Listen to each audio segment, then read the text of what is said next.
there with Bennett. What's your thoughts? Yeah, he looks a bit like smaller than me. That's how I see it. So I'm gonna batter this guy. Like, I just think like I'm more professional than him. I'm going to choke him and get the invite. Fucking where's my invite? He fights with a lot of like passion or emotion. I'm from Finland. Like we don't have emotion, so like he can be all intense he wants. It will not matter to me. Wrist lock him. I think I'm just better than him. The variety of subs. We're coming with a wrist lock. But like, fuck, it's not so easy to submit me. He thinks it's going to be an easy match. I'm going to bring it. I think the level of fighters that he's fought is good. I'm a different animal. Smash your head in. Come on, you big bastard. He thinks it's going to be an easy match. We'll see on the day. We'll see. What's up, you cuddling freaks? Today we have one of the most exciting and most anticipated matchups in a very long time going down this Saturday on Polaris. Bennett versus Santti Lilius.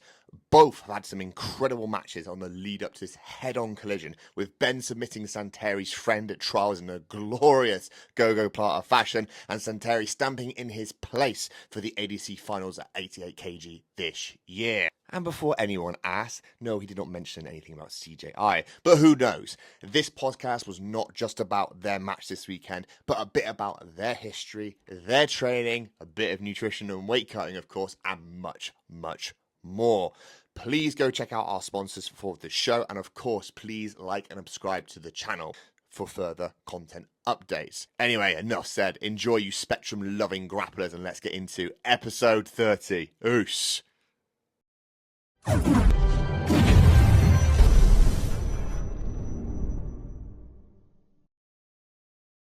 Right, people, just a quick one. Since we started this podcast and the social media pages over 6 months ago, we have not advertised once to say we are open for business.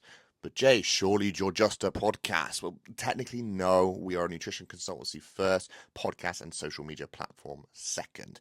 So with that being said, we are looking to work with some Jiu Jitsu people. Then if any of these apply to you, then we want to speak to you.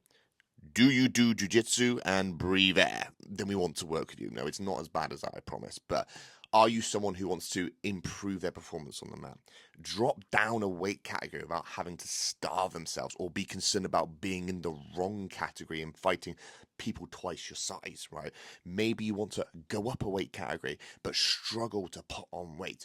Or you just simply want one of the best jiu-jitsu nutritionist in your corner. Not a bodybuilder, not some PT, right? And not some online coach who lost weight themselves. A real qualified nutritionist who understands the jiu-jitsu process, making sure you are doing everything you should be correctly. So if any of those applies, then here we are. We have already helped people from hobbyists to people doing their first competition, to IBJJF Worlds, to the biggest shows in Europe like Grapplefest. So to get in touch, go to our Instagram page or any other platforms you might follow us on. Drop us a message and we will book you in for a quick chat. Stop wasting time and let's make you into that gorilla you always wanted to be. Right, now you can enjoy the next episode. Oos. Right, guys, here we are at BJJ Nutrition Podcast. My name is Jay. I'm the host of the BJJ Podcast and obviously the BJJ Nutrition Consultancy. We are here, obviously, to chat to different guests. This is our first major podcast of 2024. Obviously, had a bit of hiatus with a few other things. But today, I'm joined by none other than Santti Lilius from Finland/Spain. I love the slash. Would you say you're more Spanish now than Finnish? Would you say with the amount of time you've been over here? When I'm drunk, I'm so Spanish in my head, but I'm probably still from Finland. Mostly. Passport is Finnish. Yeah, fair enough, fair enough. So obviously for guys and girls obviously out there who don't know who you are, mate, how would you best describe it for any sort of new people in the jiu-jitsu scene? How would you summarize yourself? Oh, fuck, I guess the ADCC is the main thing. So 2 times trials winner, Nogi European champion, and I've been professional since I think it's my 12th year now. So what would you deem as professional out of interest? Because there's no like pro sport league if you see with a jiu-jitsu at the moment. I guess when you start making money from jiu-jitsu, that I would say you're professional. So yeah, I've lived more or less since like 2010 since from jiu-jitsu. So is that the reason for the Lambo outside? Yeah, is that how you're making money? That's not mine. Yeah. I did see it. Is that the business partner for this place? I thought it was yours. Ah, nice, fair enough. It's Joel's. That's the one as it is. Oh, you don't even have the driving license. Yeah. Hopefully, he has. He's got to drive me later. That'll be funny. Right, dude. Obviously, I think looking back at your history, everyone knows obviously how well you've done over time, which is obviously really good. And I think the other cool thing about you is that it's not as if it's been, and I hope you don't want me saying this, that it's not been like a clean sweep of like you've won every single major tournament and no one's ever beaten you, but you've still persisted and continued on and still chipped away type of thing. What do you think has sort of added to that resilience type of stuff? Is it just the case of just wanting more and better? Yeah, I think that's my superpower. Is like I don't have a plan B, so plan A was the only way. So I don't know. I never took failure as like something like definitive. Like I never thought that okay, I lost now, so I'm done. I was always like that sadness that I felt from losing. I used that to like be like, okay, we will just fucking train more. Yeah. So I never like. It never like pushed me down so much, and I hated losing, and I hated doing bad. So like, I just worked hard to not do that, and like left no stones unturned. Was there any sort of alleyways where you said, "I'm going to go and start focusing on this," and it was like the wrong route type of thing? You realised you had to make backtracks. I think that's obviously. Fuck, I've done every single bad decision there is. Yeah, I did vegetarian diet for a year and a half. Yeah, I was about your size. Yeah. Still looked better than him though. How long before you realised what that was? Obviously, wasn't the best for you. I had really low like count of red blood cells in my body after that. So like my body like shut down. And I actually thought about quitting. I was like 27. Then I went to Finland to a tournament and I lost, and I had really like my body didn't respond at all. And I was like, what the fuck is it? And I had this thing like not overtraining syndrome, but this thing in your lungs. I don't remember the name anymore, but it was like a long-lasting disease that like restricted my breathing, and that was partly because I was like body was not healthy. Wow. Yeah, so I went to a really good doctor, and he was like, "Stop that fucking diet." And I was on like some, it was called immunoglobulin in Spanish. This medicine. I was on that for like 3 months after that. Wow. But then I started to like be normal again. And that's interesting. The happiness. How long were you plant-based then for? Was it fully like plant-based type of thing? Vegetarian, yeah. I think I did that for a year and a half. I tried because like I always had problems. So now I'm like 90 kilos, but I used to compete at middleweight, like in the gi, at 82 kilos. So I always had to, like I lived during the week. I was like cutting weight, and during the weekend I would like eat something bad and then be cutting weight again. Yeah. And I thought that was like the way to do this. So then I tried vegetarian diet to like help me like go a little bit lower. Yeah, and it did. In the beginning, it was great. I was lean and I felt strong, but after like a year, I think it takes a year for the cells to reproduce, to like totally change. My fucking vegetarian body didn't like. It wasn't very good. Yeah, my testosterone was so low, and like, yeah, it was bad. It was not a good time. Yeah, well, again, obviously you learn from these type of mistakes and stuff, and obviously, unfortunately, you mentioned that you kind of felt it in competition, which is a shame type of thing. But it's one of those things you got to try stuff out and just obviously figure out and carry on from there. But you generally thought about quitting off the back of that, did you? Is that?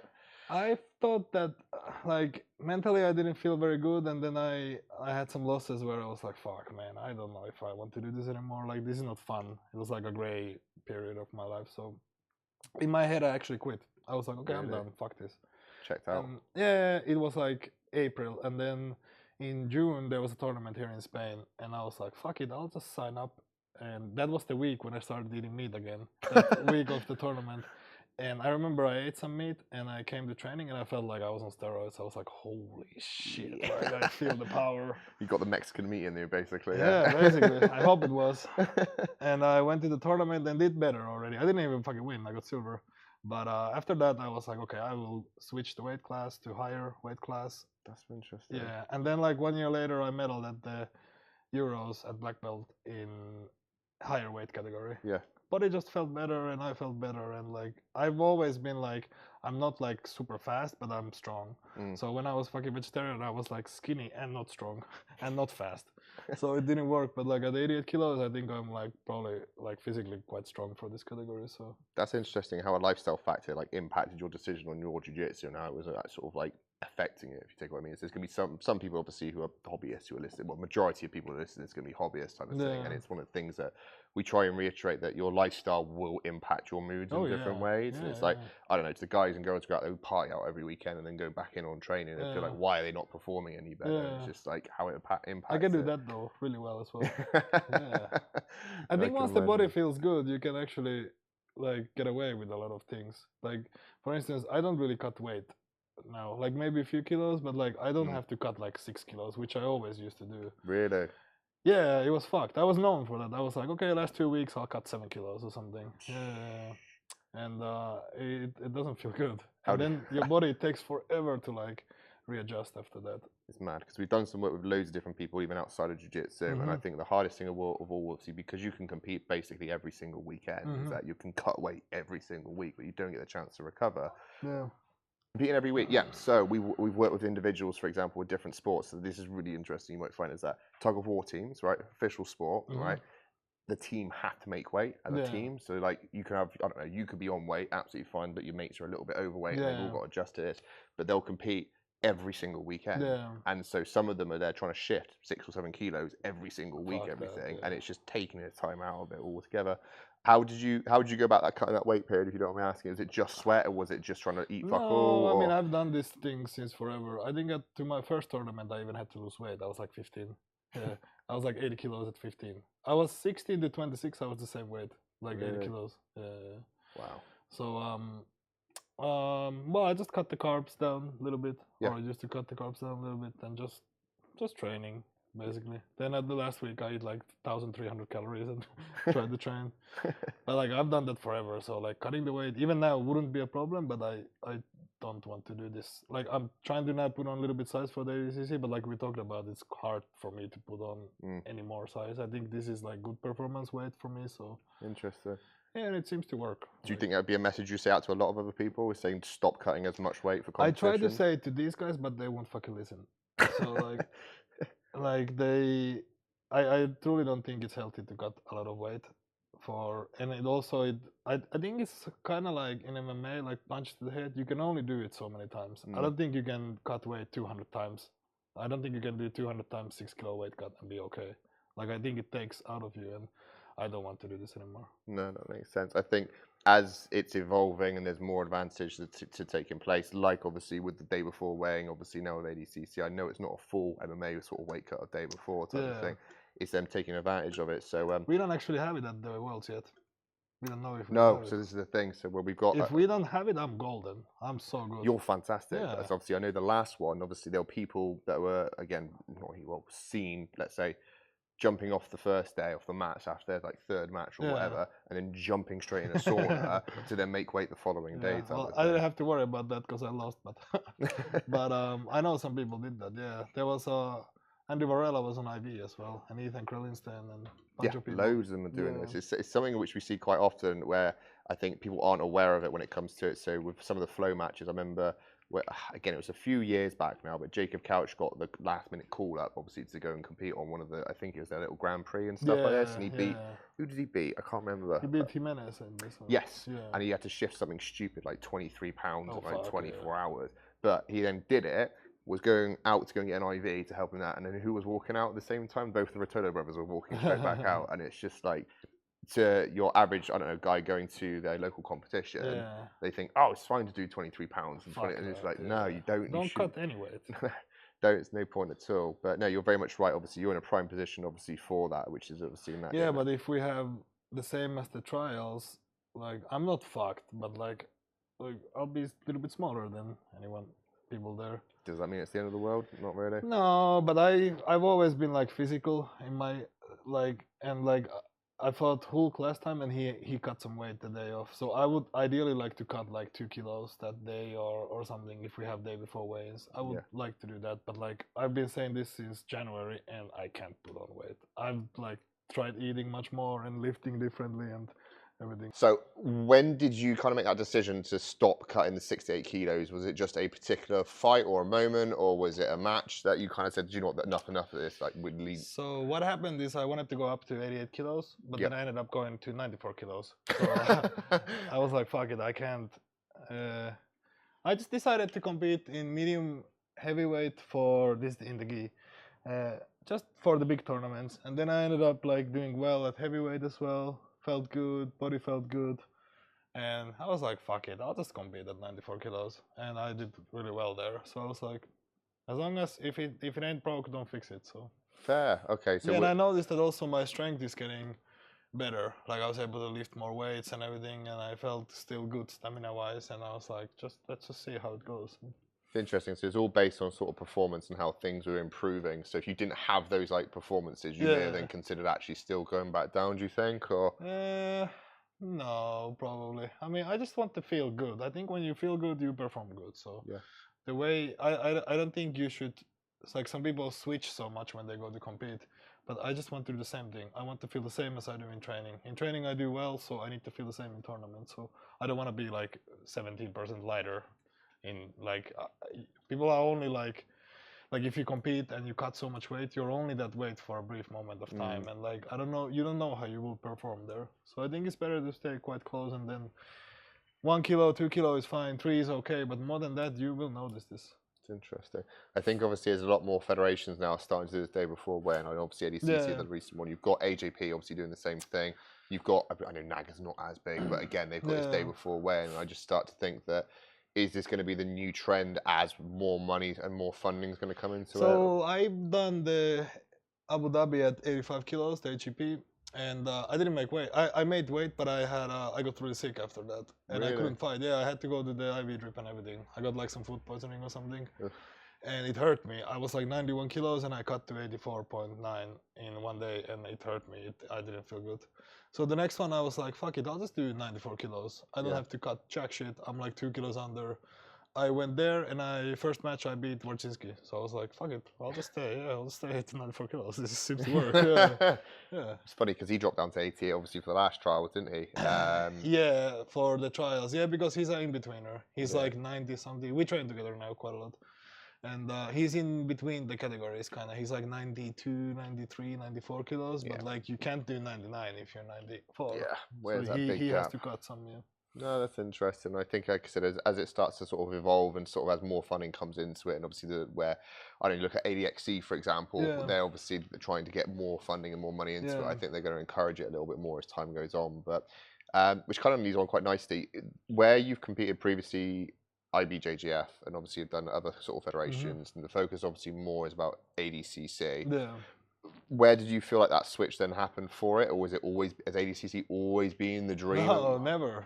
I was like, fuck that, I don't care about it. Before COVID, I trained just gi. I did like once a week, no gi. I still competed, but I wasn't like very focused on this. I wanted to do something in the gi, and never made a fucking euro from the gi tournaments. 2 times I got paid. Well, I did some Polaris, so I got paid there, but like I never made like money that I can actually like say that it was money. Yeah. From the Grand Slam, I got something, couple thousand or something. When I got 1 silver and 1 bronze at the Grand Slam in London. So I made a little bit, but I was like, fuck, it would actually be nice to have some money from this thing. Like I keep investing on this and nothing comes back. Yeah. And then the no-gi tournament, no-gi, like the no-gi circuit was more like you can actually get paid, and I was like, fuck it, let's just try. And I did my first no-gi tournament was Grapplefest. I fought Stuart Cooper, the filmmaker. I fought him, and I won, and I got paid, like, I don't know, I don't remember how much it was, but I was like, fuck, this is how it feels. Like, holy shit, I'm rich. And then, but then I won the trials, which was crazy. Like, I never figured out, actually, like, it wasn't anything that I focused on, but I trained with those Polish guys. Yep. And they were like, all obsessed with it. Yeah, just fucking do it. And I had some guys here. We have a no-gi coach called Chris Thompson.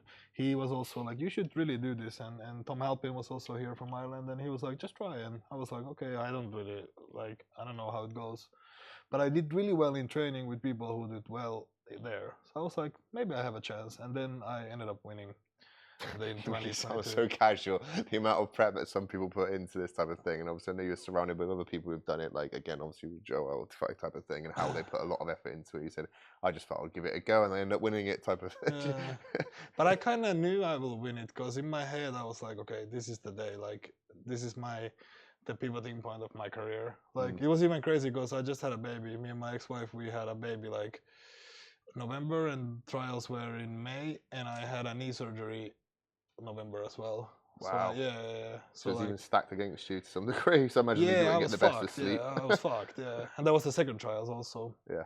And but training went really well. We had very good training camp for that. You all got staff, and the day I went there, I was pretty confident, and then I woke up and I was sick, and I was like, fuck this day. Like this can't be true. I don't know. I've done like hundreds and hundreds of matches. So you just go one at a time and just keep on going. And then and I had a horrible bracket also that I fought 3 or 4 European champions in a row there. Like everything was fucked. But in my mind I was like, I'll just fight until they told me not to fight anymore. And then I was in the final and I was like, and then I realized that I have something in me which will give me which will make me a champion. I had this mindset that like I will either win or I will die. Like I don't give a fuck. I don't care. Honestly, everyone say that, but like I was like thinking like, okay, if he puts me in inside heel hook, but I'm winning, he can break my knee. I will not tap. I will crawl to the fucking ADCC. Like I don't care. And I get into this zone in my head. I wish it would happen every time, but it don't. Yeah. Where like I don't feel anything. I feel nothing. I don't know the time. I don't know. I know where I am, and I'm on a mission. But like I don't feel tiredness. I don't feel pain. I don't feel happiness. I don't feel nothing. And it's like crazy state of mind. Like I don't know where it comes from. I've had this like at the finals I can do that where I know it's the last one, or super fights I can do that, but I can't do that the whole tournament because like it takes out of you. Yeah. And like but I was willing to die there. I was like, fuck it. Like Bruno Lima can do whatever he wants. I don't care. Reminds me of that moment. Do you watch much MMA and stuff as well? Yeah. Israel Adesanya, Yeah, Malcolm Gastelum, I'm prepared to maybe, die. Maybe I saw that or something. I keep fucking reading about the Vikings, and the Vikings had this warrior called the Berserker who was like, they kind of like wanted to die, but it was hard for them to die because they were so good at fighting. So that was their power. They were like crazy people. They sent them like the first guys like, yeah, you guys attack. And they were so wild that they couldn't live with the regular people. And in Finland we have a statue of a berserker biting his shield because he was so anxious to go to battle. So I thought about this and I listened to fucking Viking music in my head and I was like, fuck it. Today is the day. I don't care. I will die. I'm off to Valhalla. So many times I was at the final and I lost. Yeah. And I was like, today it won't be. And it was like crazy mindset. And it wasn't pressure, but I was like so focused into it. I was like, okay, I will die. If I don't win this, I deserve to die. Like I don't deserve to live anymore. Interesting. Obviously, I am going to chat about the match. Obviously, we lost against obviously Lucas and stuff like that. Was that? Barbosa. Obviously, Hulk, lost, which obviously, again, obviously, it must have been a bitter pill to swallow. Obviously, getting that type of distance. But was it just like a bit more of a learning lesson, an eye opener? I don't think there is shame in losing to somebody who's better than you. So like that day, Hulk was better than me, and there was like, there's no shame in. I always try to say to the guys because they also like are nervous, or sometimes they apologize after they lose. But there's no shame in losing. Like I've lost so many times, and hopefully I will not lose in the near future. But I might lose again, and I'm not afraid of this. I don't have any fear for losing. I have fear of bad performance. So I would much rather. The fight with Hulk was good. We had a good scrap, and he was better than me, and he was smarter than me. He's a fucking like for ADCC, his style is so good. Yeah. And I had weaknesses in my game, so if you have weaknesses, you don't deserve to win. So I didn't deserve to win that day. And yeah, it was bad. I was depressed, but like more than that, it was like, okay, let's go back to work. Like this is my level now. I need to be better than this. And here we are. Let's give it another crack. No, that's interesting. Are you concerned about where that draw is going to come again? Obviously, there's a general sort of consensus that the European seeds get normally top seeds in the States. Nah, or are you just more looking forward to getting a good match? I want them all. I don't give a shit. Whoever. I just don't want to fight like my friends, so that would be nice because we have like Owen is there and Taylor is there, so I would much rather avoid fighting those guys. But I don't think it will happen anyways. Owen is ranked quite high, but I don't think they'll put Europe versus Europe. It makes no sense. No, they shouldn't do. So yeah, give me somebody good. Bodoni, Wagner, Rocha, anyone. Like a Hulk. I want them all. I don't care. Obviously, it's a bit of a hot topic probably in the last couple of weeks regarding the fighter purse on the ADCC side of things, obviously with Craig Jones and stuff. Where do you sit on the fence with it? Is it about being smart with your money, or is it more the case that there's more funding behind it and Mo's been a bit greedy? How would you kind of view it all? Well, I don't think Mo is being greedy because he's spending his own money into the show. But I think ADCC maybe could like a little bit update their like 10,000 euros in 2000 or 1999 was a lot of money. But right now 10 grand is like we make this in a couple seminars, so it's not that much money. Obviously the title is what interests, and I mean the argument is that Olympic sports don't pay either, but your country gives you a fucking, like in Finland, if you win Olympic sports you are okay. Yeah. So like obviously you get something out of it, but yeah, definitely we should get paid. It's so damn hard to get there. Like the trials nearly took 20 years out of my lifespan, and like I need it would be nice to get something out of it, but if you do jiu-jitsu, you obviously don't want money in your life in general. I don't know. I probably disagree. It definitely seems to be changing a little bit. Like if you look at, obviously they did a little bit behind the scenes with Victor Hugo, and obviously he seems like he's doing well in the States, type of thing, in terms of like what he's driving, where he's living, this type of thing. I think Probably, but also in States it's a little bit different because you can use debt you can use that as your advantage with the credit and everything. So yeah. I don't know how they do it, and good for them. I think in States you can make a lot more money. I mean, I make money like regular people. I don't have like superstar kind of money, but like we can live from this sport. And I never figured I would, so it's more than I expected. But I mean, I never wanted to do this because of the sport. Like I would much rather like win Olympic title in like judo or wrestling and have no money for the rest of my life than to have a lot of money, because fuck, you're the champion. So I would much rather win something big and have less money than like not win something and have more money. There's obviously one argument when you look at sort of, I don't know, other sports like the NFL, for example, Yeah. where you see people win Super Bowl titles and then 3 years later they're then selling cars for a living because they just don't know how to manage their own finances. Well, It's just- yeah, that's true. Yeah, my mother would kill me if that would happen. Yeah, I mean, I do want to get paid just like anyone, and like obviously winning the trials lifted my everything. Like I make more money from seminars, I make more from sponsors. More awareness, that type of thing. Yeah. Yeah, so that's good, and I want to make this, but like my goal was never to like be rich from jiu-jitsu. I just wanted to do this. I think money is good, but more money, more problems, I think is also true. So I think if I make like something, if I still understand the value of money and I need to little bit think what I'm spending, but I always have enough, I think that's good for me. I don't need the nicest car and things like that. I already live in Spain, so it's pretty nice. That's what I say. Nice in general. You've got better weather here, that's for certain. Obviously, you've already had a match with one of the guys who's now been confirmed for the 888 spot, obviously Mr. William Tackett. Yeah. How would you feel about getting seated with him? I know obviously you guys have already had a scrap Yeah, already. we were. Was a Somebody good scrap. offered us a match already. Yeah. What, a rematch already after Trixel? Yeah. Oh, it was a tight one. Yeah, it was fucking tricks. It was so cold. It was like 2 degrees. I heard, yeah. Yeah, we were like, and I was like, oh fuck, I'm in Finland again. It was nice. Yeah, me and William had a good scrap there. Yeah, it was cool. Maybe that would be a good one. We definitely had a good match at the Trixel, and I was happy to see him do so well at the trials. He looked so good. It's interesting. So you kind of have very similar paths where I know obviously you had sort of surgery and you had a bit of time off. Yeah. He obviously had surgery and a bit of time off. Uh-huh. It's interesting in the sense that a lot of the new people coming into jiu-jitsu aren't aware of like everyone's name, for example. Uh-huh. Yeah, and it's obviously unless you've got some OGs or people who are aware of yourself or again aware of William, that you're kind of both on this kind of trend of a momentum, like picking it up again, obviously where you left off type of thing. Yeah. So I had no idea that he actually had surgery. he had some very serious problems type of thing, and obviously I know Andrew, his brother, also had some very bad back issues. Yeah, we spoke about this at the trials. Yeah, maybe I'll get William, but it's possible. If I would like to fight somebody new, but if it's William, it's gonna be William or Andrew. Fuck, I always confuse them.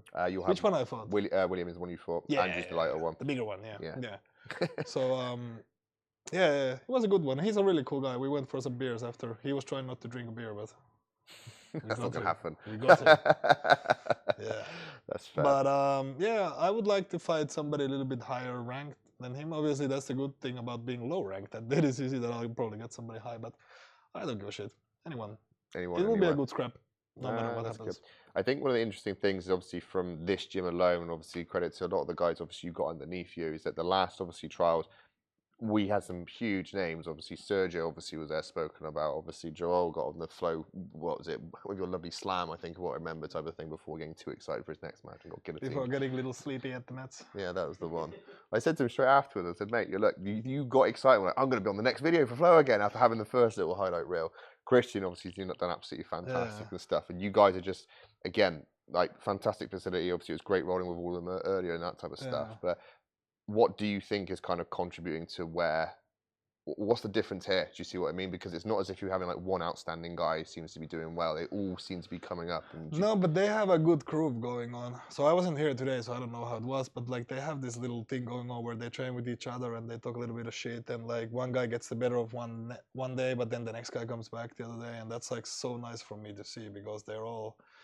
And like couple of years ago, they were all very soft boys. Like you slap them in the head and they would stop. But right now, like if I kick you out, he checks it like a Muay Thai kick. So like, like they are hard right now, and like we saw that at the last trials. So like they are tough, and like tough is what gets you to the ADCC. You have to be willing to. And I always say to them, we train extremely hard here. Sometimes too hard. Sometimes I go home and I regret the amount of work that we put in the training. Really? Yeah, so I have this thing, if somebody talks in class, we will spar with no rest. 0 rest. If I will never raise my voice in the class, but if I'm explaining something, I'm like, okay guys, we will do 10 rounds of 6 and then we'll do that. And somebody's talking, I go, in full silence, I just go, okay, 6-minute rounds, 5-second rest, or something like this. So sometimes I do that, then I go home and I feel bad about it. I'm like, fuck, I'm so fucked. And at least on Wednesdays I have a rest night, but like this guy has to teach. So sometimes I do regret it, but I think that contributes to the tournaments then, because you will be tired, you will be hurt, everything will be stacked against you. But if you've been at that state in training, more often or not, you'll be used to it. I'm not afraid of getting tired. I have 0 fear in this. I'm not afraid of being hurt in tournament. Like I've been hurt before and I've continued. Like I will, the day when something like physical pain will like stop me, I will, obviously if I like separate my fucking hip from my spine, yeah, I can't fight anymore. But like if I pop my ankle a little bit, it's just an ankle. I have a second one. And I want these guys to be like this as well, because like you will be hurt, you will be in pain, you will be tired. But if you train like that, you are like, sometimes I think he will break my ankle. Like he's on fucking belly and ankle, like, squeezing so hard, and I'm like, it will break, it will break. But then I slip out and I'm like, nothing. Ah, nothing. Yeah, yeah. I love it. I bet he's there asking, was it on afterwards? Like, nah, no, I'm not talking. Yeah, I'm like, yeah, no. Then I'm at home, like, it's yellow. Yeah, that has happened a few times. But we train extremely hard here, and we do like quite a lot of hard sparring as well, and I think that's really the key. Everyone in Finland fucking kept saying to me that we spar too hard, and I'm going to ADCC and they're not, so. Yeah, that's fair. I think as time goes on, obviously hard sparring is there. Do you think there's an element of like technicality towards the hard sparring, or you kind of like let's just go 110, just do what you can type of thing? I think you want to spar hard, but not every day. So like I would say on the Wednesday training we spar hard, on the Saturday wrestling class and the sparring we spar hard, but the other days we don't go that like crazy. Obviously sometimes we go harder, but most days it's like trying new things and doing this and that, and like, but then we have the competition rounds when it's like, okay, now we have to win this round. And obviously for me it's a little bit easier because I'm heavier than those guys, so if I want to I can be safe. Sometimes if you see me pulling guard, it means like, okay, today I need a rest.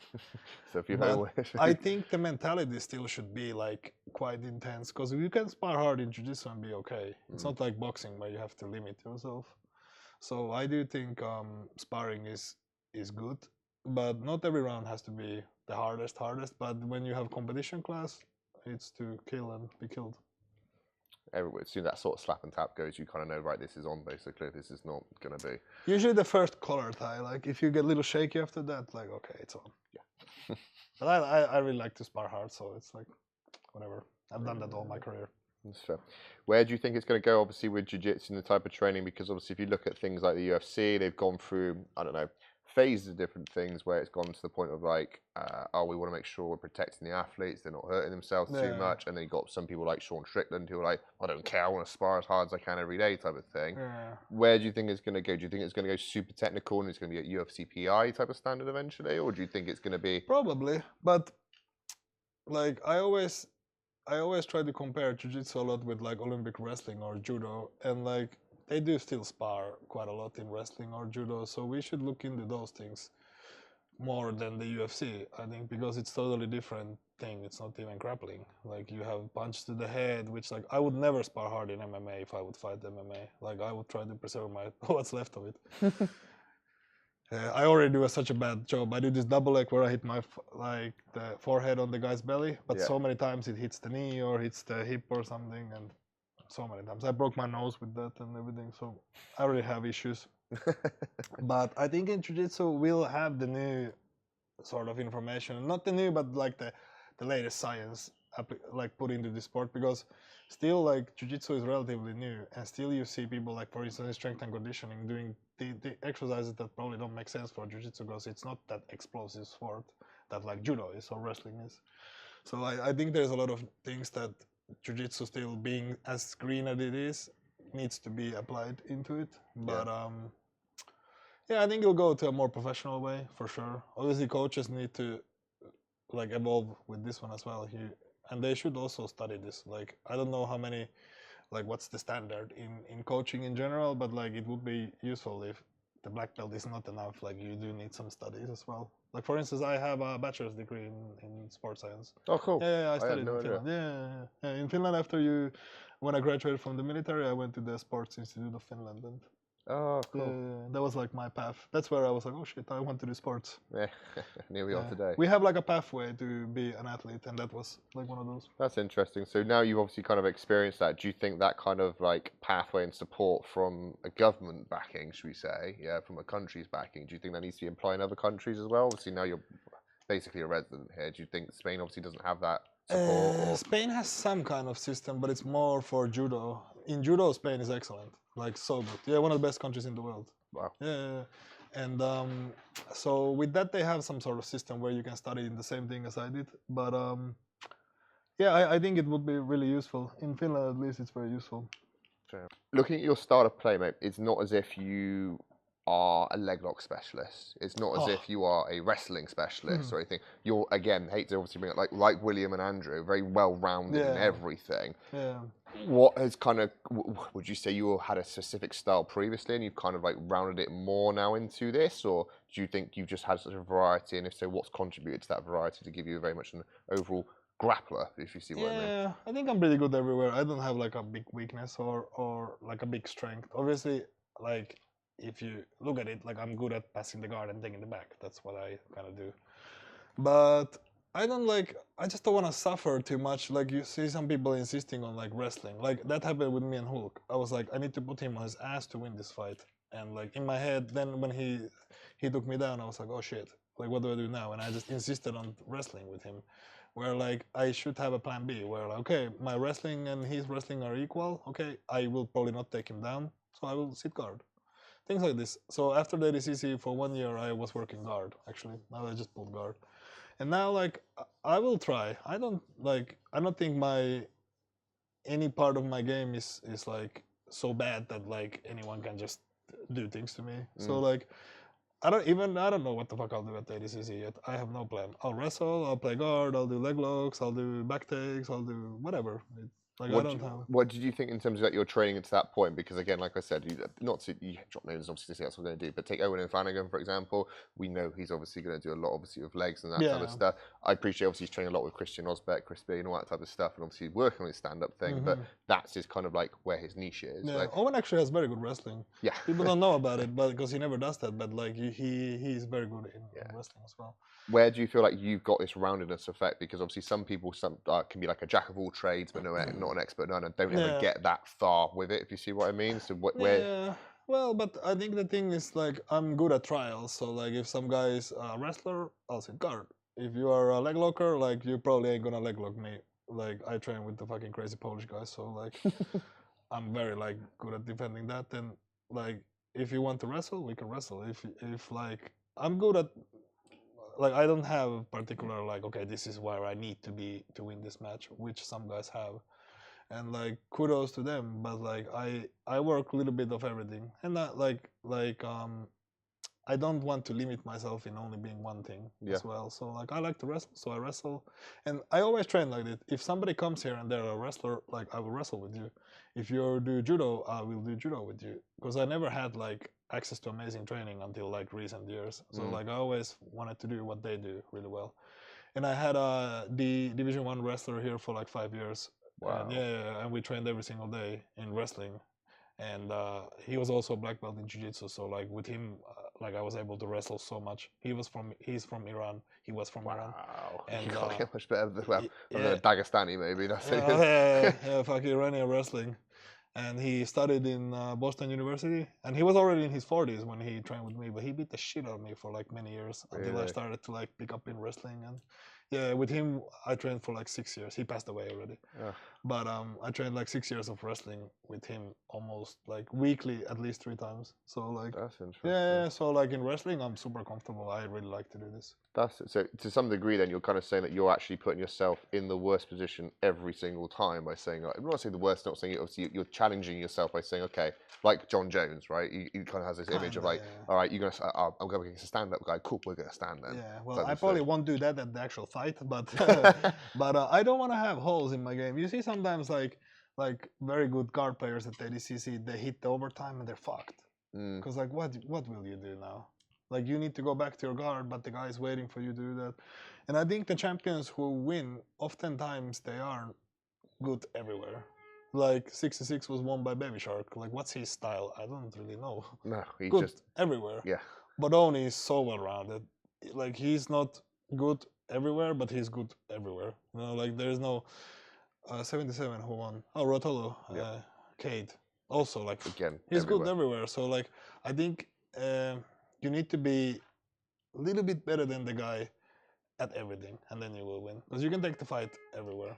But at the ADCC, you have to wrestle a lot, and that's something that I really put my mind into doing. And no, that's interesting. I think obviously, again, like in terms of that approach, in terms of training, would you then just kind of focus on one thing for a couple of weeks, and then focus on another thing for a couple of weeks? And then well, I've done leg locks now forever. In training, I do them a lot. But in the tournament, obviously, I fight good people, so it's very hard to leg lock good people. Unless you're like specialist. Like Mateusz Szczecinski, he leg locked the Taket that I fought. And like Mateusz is so good at this. If you get there, he will finish anyone there. It doesn't matter who you are, you're getting tapped. Take Jed Hugh as a perfect example. Yeah, or even better guys than Jed Hugh. No, that's fair enough. Which is interesting, obviously, when it comes to that. Obviously, again, this is not going to be aired out at the same time. We have obviously some information about your next match. Obviously, it's there with Bennett. What's your thoughts on it, type of thing? Do you think it's going to be a walk in the park for you? Yeah, I don't know him too well. I saw him at the trials and he looked good.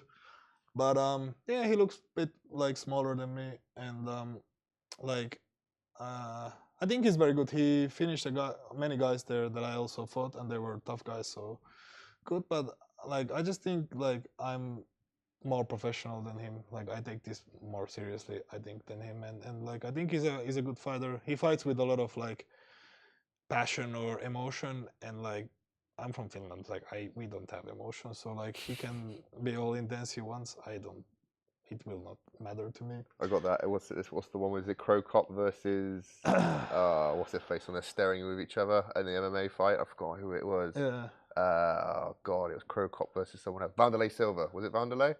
No, I think it was in Pride. They're both like staring at each other. It's the Russian who's got no emotion at all, and Vanderlei's there trying to like scare the fuck out of him. And I think I've been through many different, like, fucking Finland, we have a saying that I've been through many soaps. Like, I've fought everyone. So like, I think he's very good. He can surprise you. He's very flexible, and he has a very good game. But like, I think I'm just better than him, and I think that's why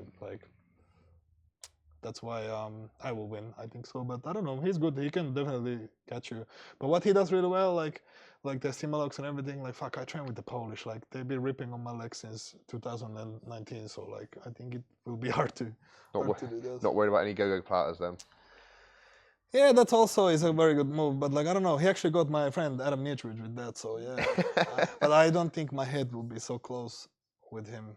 But definitely, if you don't respect his game, he can catch you. But like, we've seen him do it a few times. With even start the omoplata transition from that Williams guard to then actually grabbing the far arm for an armbar, flipping it over type of thing. So again, yeah, he does have some crazy submissions. But like, fuck, it's not so easy to submit me. So I think the level of fighters that he's fought is obviously good, especially at the trials. But like, I'm a different animal. It'll be fun. I'm looking forward to that match, mate. It's going to be really. Obviously, I've heard about some other matches. Obviously, aren't publicly announced again, obviously as well. So there'll be some really good scraps going on for that. Oh, really? Yeah, I have no idea. No, I think what was it? One that we got confirmed earlier today is Shane Curtis versus. A quick word about one of our sponsors, Grapplers Soap. The team wanted to find, right, the best possible defense against skin infections, which normally we get from each other or off the mat. This, in turn, led Dan and the team into researching more about soaps and essential oils, which turns out has been used for thousands of years, actually, as a natural defense against infection during the plague. Slightly twisted story here, but grave robbers in England knew of the power of essential oils and smothered themselves in it before exhuming and stealing corpses. Useless fact of the day for you there. But Dan and the team had tried several soaps before, but none of them just simply wowed them. So he started to make his own. Months more research, trial and error led to finally this golden nugget, Grapplers Soap, which you'll be pleased to know the recipe is CPR registered and approved by pharmacists. The use of a specific method to lock in the amazing natural smell, no cheap fragrances used here, which means the soap and use smell great and stand the best chance of staying healthy. Although the soap was developed for grapplers alike, it is now widely being used by non-grapplers, and Dan is always delighted to hear from customers about how it's cleared up dry and itchy skin, or relieved eczema, or just simply made you feel awesome. The smell alone has been a massive hit with men and women alike. So enough waffle for now. Go and get yourself some now at www.mrbassets.com, or go check out their Instagram page for some very funny memes at Grapplers Soap. Thank you, guys. So, Shane gets the guy obviously from Nottingham type of thing. He fought on the GP. Oh, the goth guy. Yeah, I was supposed to go with him at Polaris, but I got food poisoning. He's another one who has those crazy submissions from everywhere. But yeah, I'm actually doing Polaris, and then I'm doing the Trixel 1 week later. Yes, they got a different set. Are you doing a super fight on that one, or yeah, is that... because they were gonna do the team tournament, but they ended up probably scrapping it. So. Oh, have they? Yeah. Oh, okay. And they actually asked me for the Tacket rematch, but it got sold to another event. I think the Tacket rematch. Like I think we'll do this at another show. Okay. But You got anyone in mind? You got anyone you want to have, or are you just happy with anyone? Yeah, somebody known. It would be good to fight. Like I will not fight somebody that I don't know, and like even Ben is ranked a little bit lower than me, but Polaris made me a financial offer I couldn't refuse, so makes sense. Yeah, that's fair, mate. That's fair. Oh, that's interesting. So, speaking to a few different people, actually, I'm supposed to be due to speak to him later this week, and some people say it was your toughest match at the last trials event, Chris Leeson, where I think you only won by 2 points towards the end of the match. I think it was like third or fourth match. That was definitely not my hardest match at the trials. I like him, but like. He was not on my level that day. No, I mean I won by takedown. Yeah, well, it was I think takedown towards the back end of the match, from what I remember. Yeah, but I was all over him in the beginning of the match, though. I think I passed his guard and I swept him. He was pretty good, but I don't think that was the hardest match I had there. My first match was pretty hard. I had Faris from where is he from? London. Yeah. Faris, yeah, he was pretty tough. Then I had some Lithuanian guy. Then I had Chris. Then I had somebody. And then in the final I had that Finnish guy. But I wouldn't say it was the hardest match there. That's a good point. Have you fought Tommy as well? Because he's going to be Tommy Lanica. No, he's smaller than me. We fought in the gi once at middleweight and he beat my ass. He's 77? Yeah, he's 77. I thought he was 88. I'm 88, yeah. Oh, I thought he was 88. He won the 77. I know. I thought for some reason he was weight 88, but no, obviously Taylor Pearman won 88. Taylor won, yeah. Too many people to fucking remember all the time. That's fine, no worries. So let's talk about then diet on the lead up to then trials and obviously big events type of thing. You mentioned obviously you previously plant-based, which is quite interesting. Obviously you switched off about that. Obviously learned from there. What is the kind of the preparation that you would lead into? You mentioned obviously you're not cutting weight, so there's not really too much interest in terms of that. Not cutting too much weight. Yeah, not cutting too much weight, which I think is a big advocate, which I try and explain to, again, the 99% of the hobbyists obviously listening to this type of thing, that they shouldn't be doing that. What's your sort of game plan towards it? Do you work with a nutritionist or dietitian or doctor type of thing? Or? I have like a nutritionist, Skibinski from Poland, and but we work not like all the time. So at the moment, no, because my weight is quite good, and also I have a doctor who's monitoring everything that I do all the time. I got the island guy. Yeah. I get blood test every 3 months, and actually, I'm supposed to go next week again, and I just remembered. And so yeah, we do check everything all the time, and other than that, but you see, the thing is, I don't have to. I almost can make weight by just like a little bit eating clean for like 1 week, and I'm already at 88 kilos or something. So like, yeah, sometimes I even try to be a little bit heavier, but we train so much, or I go to a training camp or somewhere and I can't eat as often as I want to. And then like, I'm back to close to 90 kilos right now. Do you have any concerns about obviously performance enhancing drugs within the sport, especially with ADCC not being like that? Do you think that bothers you in the slightest bit or not really? I think if you go to ADCC and you're bothered by steroids, like maybe don't do this tournament then. No, I don't really give a shit about that. And like, it's been something that's been around the sport quite often all the time. So like, it's not that something that I really care about doing. I'm sure I've lost to some people who've been on PDs, but maybe I won on some people who's been on PDs. And also I don't particularly check so closely what I like. Also sometimes, like for instance, cortisol is considered banned, and like I've done some tournaments with cortisol shots on my knees and my neck and everything. So like I didn't know also this, so I don't really give a shit about that thing. No, that's fair enough. Obviously, there's a lot of stuff that's coming out there trying to, I don't know, blur the lines with BPC 157. There's obviously things like that which are out there which are trying to help with it. And I like peptides. I will not comment on the use, but like, I think peptides are great. I think, to be honest, speaking to a lot of the people at the top of the game type of things, is that if you haven't been using peptides, there probably will be a question of like, are you training hard enough, basically? Yeah. And I think one of the things that peptides are banned or not? Depending on the federation. Okay. So on the organisation, and there's also ways around it as well in terms of like what you can take in certain time. Yeah. Well, I think peptides are great. I don't think I would have a career without them existing. Yeah. Well, one of the things we did actually find out from a lot of clients who have used it before for stuff is actually the people who, and we all know these people who are lazy with their rehab, for example, when they've had injuries and stuff, and they've just banged a load of peptides in. Yeah. Felt absolutely fine. Stop the peptides. Yeah. And then it comes back again straight away. And it's kind of like it helps enhance that recovery. Yeah. It's not going to just recover it for you, type of thing. And I think that's where people can be. Well, but I think athletes, if you're a hobbyist, obviously it's different. But we athletes, we look for that 1% help in everything. So like peptides can help 1%, so might as well. Yeah, 100%. Which actually kind of brings on nicely to something that actually I've spoken to a lot of people, was that within the jiu-jitsu scene, obviously you're in a position to do this now, and it's just really, really cool. But it's kind of like having an off season. Yeah. Because of, especially if you're up and coming, take obviously Joel, for example, he needs to take every good opportunity he gets, type of thing. Yeah. So he can't really have 2 or even like a month off. Yeah. He needs to be doing something, obviously, to keep that out there. You're obviously in this great position now where you can, let's say, not do anything up until ADCC. Yeah. Right. Do you think that's something that's going to come into more play, and that more athletes should be taking advantage of like an off season to let them recover and like work on different you do things? need time off from everything, but I think you should plan on something. Like I always, even when I was terrible, I always planned my year until the Worlds. And then in June, July, I do nothing. I don't compete or anything. So I always had that even when I was terrible, when I wasn't in this position where I can kind of choose what I want to do. But I do think for the kids, if you're in your 20s, like just you basically use steroids anyway, so like might as well take all the opportunities you have, and like you need to earn your off season also. True.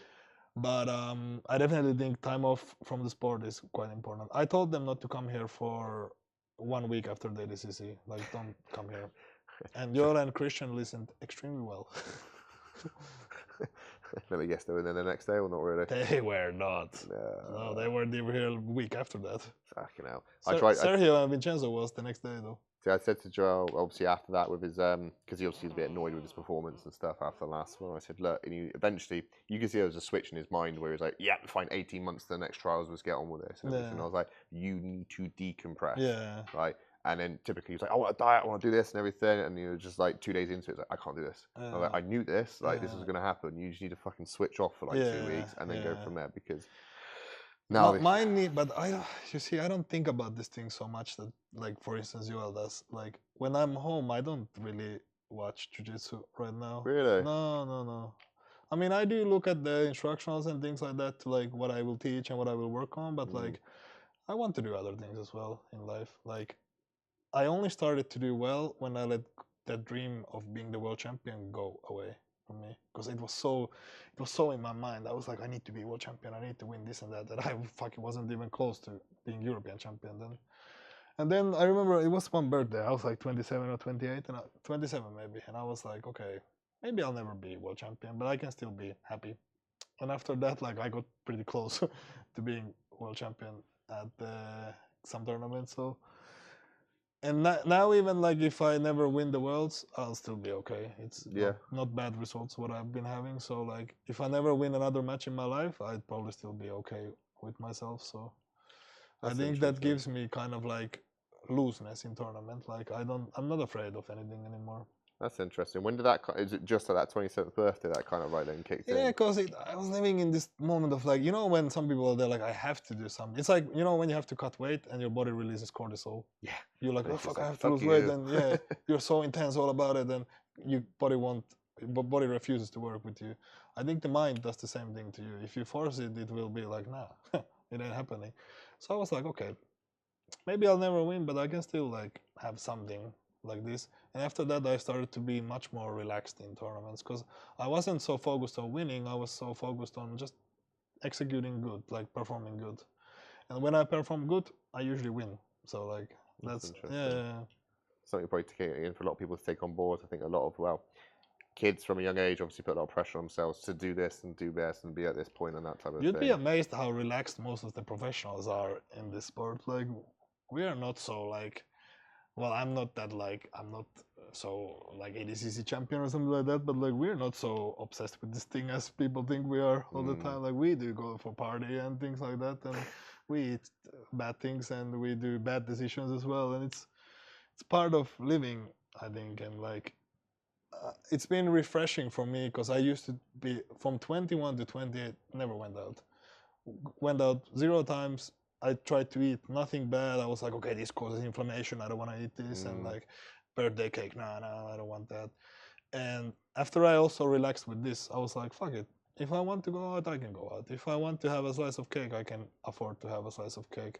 And after that, body felt much better, mind feels much better, performing better at the mats and everything. And like, that's interesting.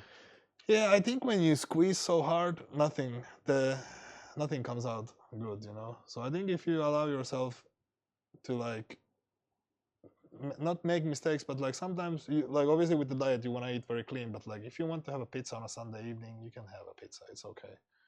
Yeah, and I think this is something I try to get across with a lot of people is that when you look at the likes of probably one of my, I don't know, OGs, let's say, of the nutrition world is Jordan Sullivan, obviously the fight dietitian, who's worked with the likes of like Craig Jones. Yeah, he's great. Yeah. Yeah, and I always try and like remind people of that when the times he has worked with Craig Jones about how he's kind of emphasised that for the amount of food that Craig needed to then stop staph infections, to stop like injuries coming up and everything like that, that it couldn't just come from chicken, broccoli, and rice. It needed to have extra bits in there to just try and get that nutrient-dense food across, obviously, for it to balance there. And obviously, Craig then vouches for it and says about how, oh, look, I had less staph, I had less injuries, I was able to perform better. He has staph all the time, though. Yeah, I know. Where did he go? Was it? I don't know how the hell can you have it so many times. But you know, I have a trick for staph. Yeah. This is gonna sound weird, but I exfoliate my skin now. Yeah. Do you know those things from the store where you can like peel off the dead skin? Yeah. So someone told me, because I always have like ingrown hairs. I had ingrown hairs in my legs especially, and they sometimes turn out to be staph. Like, you know, I used to like pluck them, but fuck, now I don't even look at them when I have them.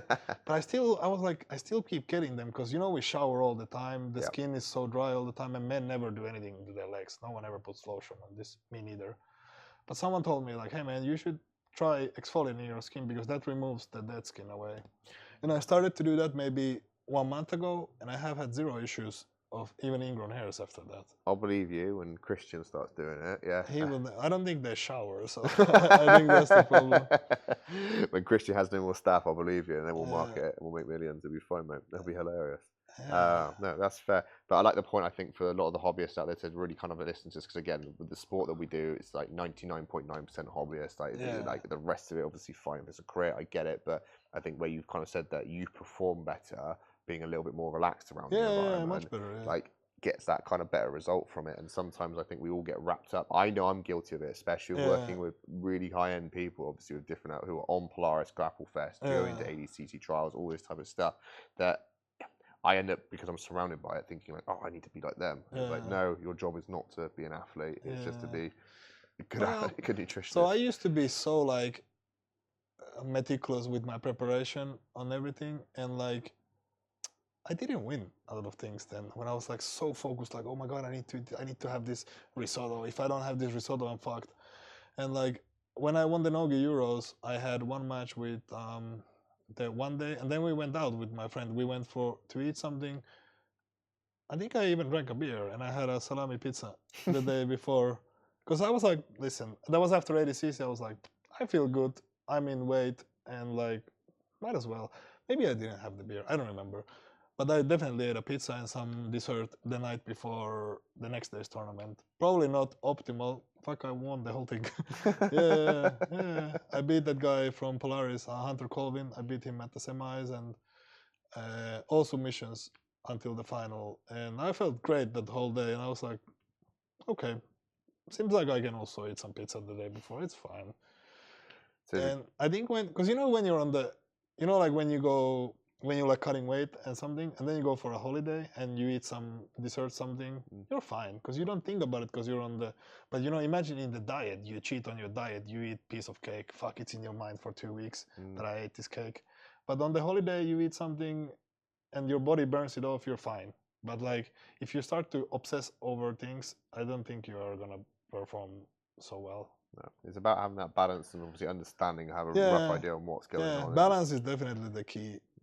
It's good to hear, especially again from someone obviously your caliber, mate, at the top level. It's the case of like trying to get that across to people. Is that look, I say to obviously again a lot of the hobbyists that we work with, you're not fighting Gordon Ryan next week. Yeah, chill the fuck out. Yeah, this is. I think it's that thing like they want to focus so much on this, and like obviously if you look at people's Instagrams or whatever, everyone's Instagram looks like we only eat chicken and broccoli, but like fuck, we don't.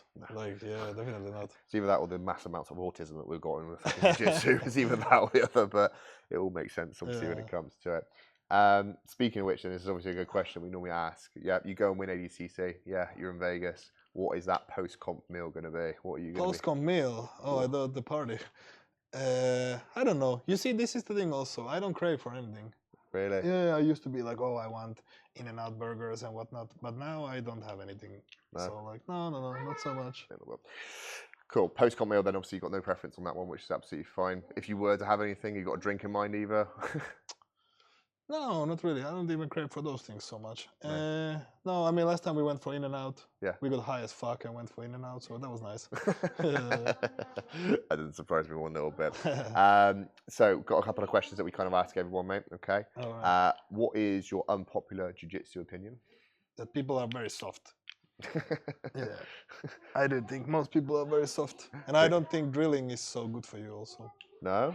Even though you've got Joseph Chen there, it's kind of like going on the back that he loves drilling and that's why he's so good. Well, I think drilling is good if you are into it, but like I don't think forcing yourself to do drilling is so good. I kind of like to if it's something that I want to work on, I will try it a few times and then I try to do this in sparring. But some people really like drilling. In judo, they do a lot of drilling. Seems to be working for them, but fuck for me, I don't have the patience to do the same move for like 1 hour. Impossible. I would much rather like lift weights or do some wrestling or something. Fair. No, that's fair enough. Cool. And then what failure do you cherish the most is probably the final question I've got for you, mate. I think all of my failures. I don't know. It's a funny thing. Sometimes you do so well, sometimes you do so bad. I don't know about failure, but I think Jiu-Jitsu really teaches you to be humble, because I remember the day after I won the trials, I felt so good. The first time I was like, king of the world, I'm so good, fucking, I'll come here, people will be expecting for me at the airport. Well, there was nobody. And I went home, I was still married then, so I called my wife, like, can you come pick me up? And she was like, nah, the baby is not something, so I had to take the fucking bus home and everything. And then I come to class to teach, and I was like, well, I won the trials, like I'm pretty hot stuff. 2 people came to my class. Really? Yeah, the day after. Wow. Some humble pie. Yeah, I bet that bus journey home or that train journey home was a little bit humble as well. You kind of sat there going, I could kill all of you now, and I've just confirmed this as well. I don't know. I think it's a good lecture that, like, fuck you, no one cares about your things, really. And I don't know. I think it's a funny story now. I remember I was like, oh shit, but now it's like, okay.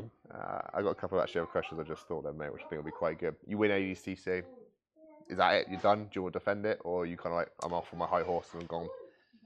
No, I think I'll retire when I want to retire, when I feel like, I will not be like, oh, like, I don't want to risk it anymore or something. Like, fuck it, if I win the ADCC, then we keep going. If I don't win the ADCC, we keep going. I'll go until, like, 32 right now, so like I don't know how long. People seem to be doing well at their 40s still, so Fair enough. I don't know how long I'll compete. A couple more years, I think. Yeah. I always say a couple more years, but it's been like 6 of those already. I love it. Final one for me, mate, and we'll wrap it up there. And I kind of like this one. The way we kind of explain it sometimes is once it's all said and done, so let's say you're buried in the ground, right? Your little tombstone there is obviously down there. How do you want to be remembered? That I wasn't afraid of. You know, you like, I want, like I have a son, and I want my son to think like, fuck, like my dad was like, he had balls. So like, I don't want to be like. So he had balls. he had balls, but small ones. No, but like I was a courageous person. Like I don't want to be, even when I'm afraid of things, I still want to do them. So like I want to be remembered as that. Like fuck, so many things are so uncomfortable for me, so I will do this. That's fair, man. And I don't know, when it comes to like my career and something, like it's already been quite good. So like let's do a couple more really good results, and like I would like to be known as the best of all times in Finland, and I think I'm very close to this. But we have another guy, he's fucking older than me, and he keeps winning. He's 35, and he keeps winning everything, so fuck. I gotta not stop before him. Oh, God. Actually, that's a good point. Well, I know he's Swedish. I was thinking about someone else from Sweden, actually. A young kid called Razak, purple belt. I don't know him. That's fair. But Heikki Jussila, I don't know if you know him from Finland. He won the trials. He beat Big Dan at the... Yes. Yeah, he keeps winning everything. Fuck, like I was the best 1 year before, but now he was the athlete of the year. Is that going to be the absolute super fight for you to try? Hell no, he's so big. He would kill me. Yeah, we trained a few times. He smashed me. It's like taking down that fucking wall. No, hell no. No, so if it comes to an absolute, yeah. He's like 120 kilos. Like, fuck no. Yeah, but how else do you confirm you're going to be a champion of Finland, basically? I'll have better results than him. Yeah. We will never fight. We'll never fight. Love that, man. No. Well, look, man, I really appreciate your time today. Obviously, Thank you. thanks It was for coming cool. down. No, Thank it's you. fucking wicked to chat about you. One final sponsor shout out to the team at Inner Chimp. Inner Chimp is a brand name that really speaks to grapplers and fighters, one we can believe and relate to on a personal level. Inner Chimp is simply catchy, right? And with small tweaks can be your general gym wear and casual wear and rash guards like this for men, women and children. Inner Chimp is ethically produced and has turned down cheaper production overseas to ensure this. Understanding we only have one Earth, right, which we need to look after. This is at the forefront of their production decisions, and we want you, our listeners and viewers, to have a sense of accomplishment in knowing that you are doing your part when buying their products. Inner Chimp tees are 100% organic cotton. Their packaging, 80% recycled cardboard, and all of their products are designed to last. Their production and manufacturing is in the UK, trying and aiming to be as eco-friendly as possible, leaving close to zero global footprint. But to put it simply, Inner Chimp has a massive passion for the sport, attention to detail, and our planet in mind, and always at the forefront of your own Inner Chimp. Go check out their website, www.inner-chimp.co.uk, or go check out their Instagram at inner_chimp. Thank you for your time. Right, guys, here we are, episode 30, part A, part B. As you will realise, obviously, we spoke to one of the opponents on one of the biggest cards coming up this year. We've now got the opposing side with me here, good old Ben Bennett, which is fucking awesome to have you on here, guys. And so we're going to get his perspective, obviously, of what he thinks of the match, but also his background as well, to obviously give you an idea on this and take it from there. But if you don't know who I am, my name is Jay. I'm the host of the BJJ Nutrition podcast, but also the consultancy, where we help all Jiu Jitsu athletes do the best, obviously, with their weight cuts and make sure they're performing to the best on their mats. So, Ben, mate, thanks for fucking coming along for Thanks this, for mate. having us on. Yeah, man. Well, thanks for the open mat beforehand, mate. I think I can conclude. Good rounds, aren't they? Good fucking rounds, and I will just simply emphasise, rolling with Mark McQueen is basically a slug on a piece of pavement, not just a pavement. Good, it's not good. No, it's just, I think the most depressing thing, mate, is that tap on the chest after the timer goes great round, mate, and he just fucks well up. done, well done. No, I'm like, I don't know what I've done. I've literally just led here for the majority of it, just trying to fucking survive. So, oh god, mate. But anyway, dude, give us a brief introduction as for people out there who don't know who you are. Obviously, if they're living under a rock and don't know, maybe hate ADCC, for example, they may not have been aware of obviously all that type of stuff. Where did it all come from? Where did it all start? How this all began, type of thing for you? Like when my first training started. Yeah. Actually, cool thing is, about 10 years ago, actually, it's pretty much started in this building, just 2 floors above us, and it's kind of gone full circle. Now I've opened my own gym in the kind of the same building where we started. Is it? Yeah. So 2 floors just above us. No way. As a kid, about 14, 15. Yeah? Yeah. Nice, man. So what, was it again under a different name or something like that? Or Yeah, so back in there, I used to train, well, I still train now, like with Nam. Not much Spenner, but Spenner used to own Full in Kazan just above us, like an MMA gym. Okay. So when I first started, I did like judo and then MMA. I just tried this. Main reason why I probably did MMA as well, though, Jiu Jitsu wasn't as known, no one as popular. Yeah. So I just kind of, all my mates are fighting, fuck it, I'll fight, I'll jump on. And then as Jiu Jitsu started getting more popular, I started training with Nam more. We started like venturing out to comps. I just fully transitioned to like Jiu Jitsu and stuff. What was the switch then? What kind of like made you kind of think, all right, I actually prefer, like, for me personally, mate, I started an MMA club and I was like, obviously I started a lot later in the game, obviously in terms of age-wise, and I was like, I'm too old to get punched and kicked in the face, I'm going to do Jiu-Jitsu. What was the kind of like swerve over to that way type of thing? I know you've done some more since then, but... Well, for like a few years I stayed judo, and then afterwards an MMA class, and I just jumped on with that. But like all my mates wanted to fight MMA, they had like Callum, Tom, they all have like goals to like UFC. I never had goals, I just like, not in MMA. I just thought, fuck it, these lot are fighting, I'll jump on with these. I just had really like grappling and stuff. Okay, cool. So that's kind of like, I don't know, you get your teammates to quite... Because Jiu-Jitsu wasn't really known. Well, it was known, but not as popular as it is now, wasn't it? Yeah. Jiu-Jitsu were like, you did Jiu-Jitsu for MMA, but now like Jiu-Jitsu was like totally separate from MMA. That's interesting. I didn't know about the judo, mate, if I'm honest. Yeah, so... a few years. Yeah. Judo, that's when I first started. So we started judo just like literally around corner from here, and then we moved to here. Okay, cool. So was judo the first love, and that was the first? Pretty much, yeah. Like judo / Jiu-Jitsu, I did for like how long? Time flies, done it about 2 years, and then we moved here. Did you ever compete in judo? Yeah, quite a few times actually. Yeah. How'd that go? Yeah, pretty good. I must have had how many matches now? Probably at least 50 judo matches as a kid. Yeah. That's mad. But now I just fucking pull guard. That's what I mean. That's what threw me, mate. The style that you're like and everything. To say that I used to be a judo player, like that just completely froze me. Do you know what I mean? Like no full pun intended. No, no, really. Probably not, did they? I know. So I started at judo. Yeah, and did quite a few comps. Do you think that kind of base as a kid kind of helped a lot with your progression within grappling and stuff, or not really? Yeah, definitely. I think judo is really good as well, because it makes you a bit more tougher as well, doesn't it? A bit more like push the pace, a bit more aggressive. Judo people can get a bit lazy, can't they? Just play on the guard on the back, but more like the aggression side of it, I think helps. Okay, that's interesting. My jiu-jitsu style as well. Yeah, no, that's fair enough, man. So MMA then, what have we done obviously on that front? You've obviously done a few matches from there. Few matches, yeah. In total, including my amateur and professional, probably had about 15 fights. Yeah. Yeah. Nice, mate. And then what, have you packed in the MMA altogether? Yeah, totally. Just jiu-jitsu forever, for life. Jiu-jitsu forever. What was the decision with the retirement then from MMA? No, just like I said, I didn't really... Like all my mates around me wanted to be like UFC and that champions and stuff. I just did it because they were doing it. I couldn't really care for in the UFC or whatever. You know what I mean? So what did your coaches feel about that when you kind of sort of made that decision? Were they like, oh, you're because I know you did well with your MMA matches, yeah. You know what I mean? No, like my mate Nam said you should have done that a long time ago. My coach, he just said fuck MMA as well. Just stick on jiu-jitsu and here we are today. That's fucking insane, man. So the jiu-jitsu career then, were you gi and no gi all the way from the start? Obviously from the judo background, I presume you're a bit more gi bias, or? No, I did both. Only reason I've probably fully transitioned now, obviously no gi's more popular. But especially around West Yorkshire, like I feel like gi's dying. But I enjoy it. If anyone wants to put a gi on, I'm up for it. So like the quality of training compared to no gi around the local area. Gi, nobody wants to do it, and everyone's like, fucking yeah, I'll do gi. No gi, sorry. That's interesting. We've had a few people comment before about like the barrier to entry is what they call it, in the sense that no gi, you could get someone walk off the city centre street in shorts and a t-shirt and they're on the mat. Yeah, you can get, it's a little bit more easier to get into that sport straight away. Like whereas obviously on the gi front, like some people get put off by that in the sense of like, oh, I've got to invest into this a bit of equipment. Some places have uniforms, etc. Blah blah blah. But the thing is, what people don't realise, though, like every sport you do, you need to buy kit. Like people go, oh, I don't want to buy a gi. Fucking hell, you play golf, you need to buy the fucking golf stick, whatever it's called. You know, you need to buy some form of kit to do a sport, don't you? 100%. Like take football for example, right? Exactly, yeah. You need the boots, and at the end of they're pretty much going to have like shorts, and you're going to have to buy shin pads right away when you play in the first place. But like gi's not that expensive, are they? What are they? 60 quid.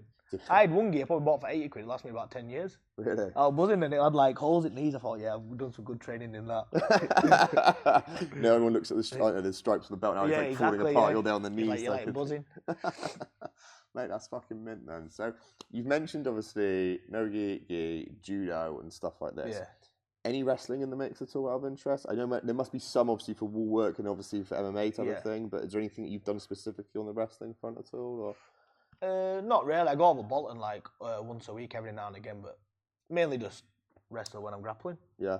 That's pretty much it, really. Yeah. Fair. Okay. No, that's Not, cool then. Totally specific. No, it's far enough, mate. It's one of the things, obviously, being in the UK and stuff. Obviously, trying to get wrestling Hard stuff. to find, isn't it? It's really hard to find. There's a couple of guys that we work with up at Staccato. I've butchered that. Lee Simpson, never heard of him? Yeah. He did come down last week, I think, or week before. Yes, he did actually. Yeah, I Yeah. remember seeing because of the charity thing. I think it was. No, something else. No, Leeson come down to teach a class, and we all got loads around him and that. The seal. I can shout out the seal. I work with Lee as well.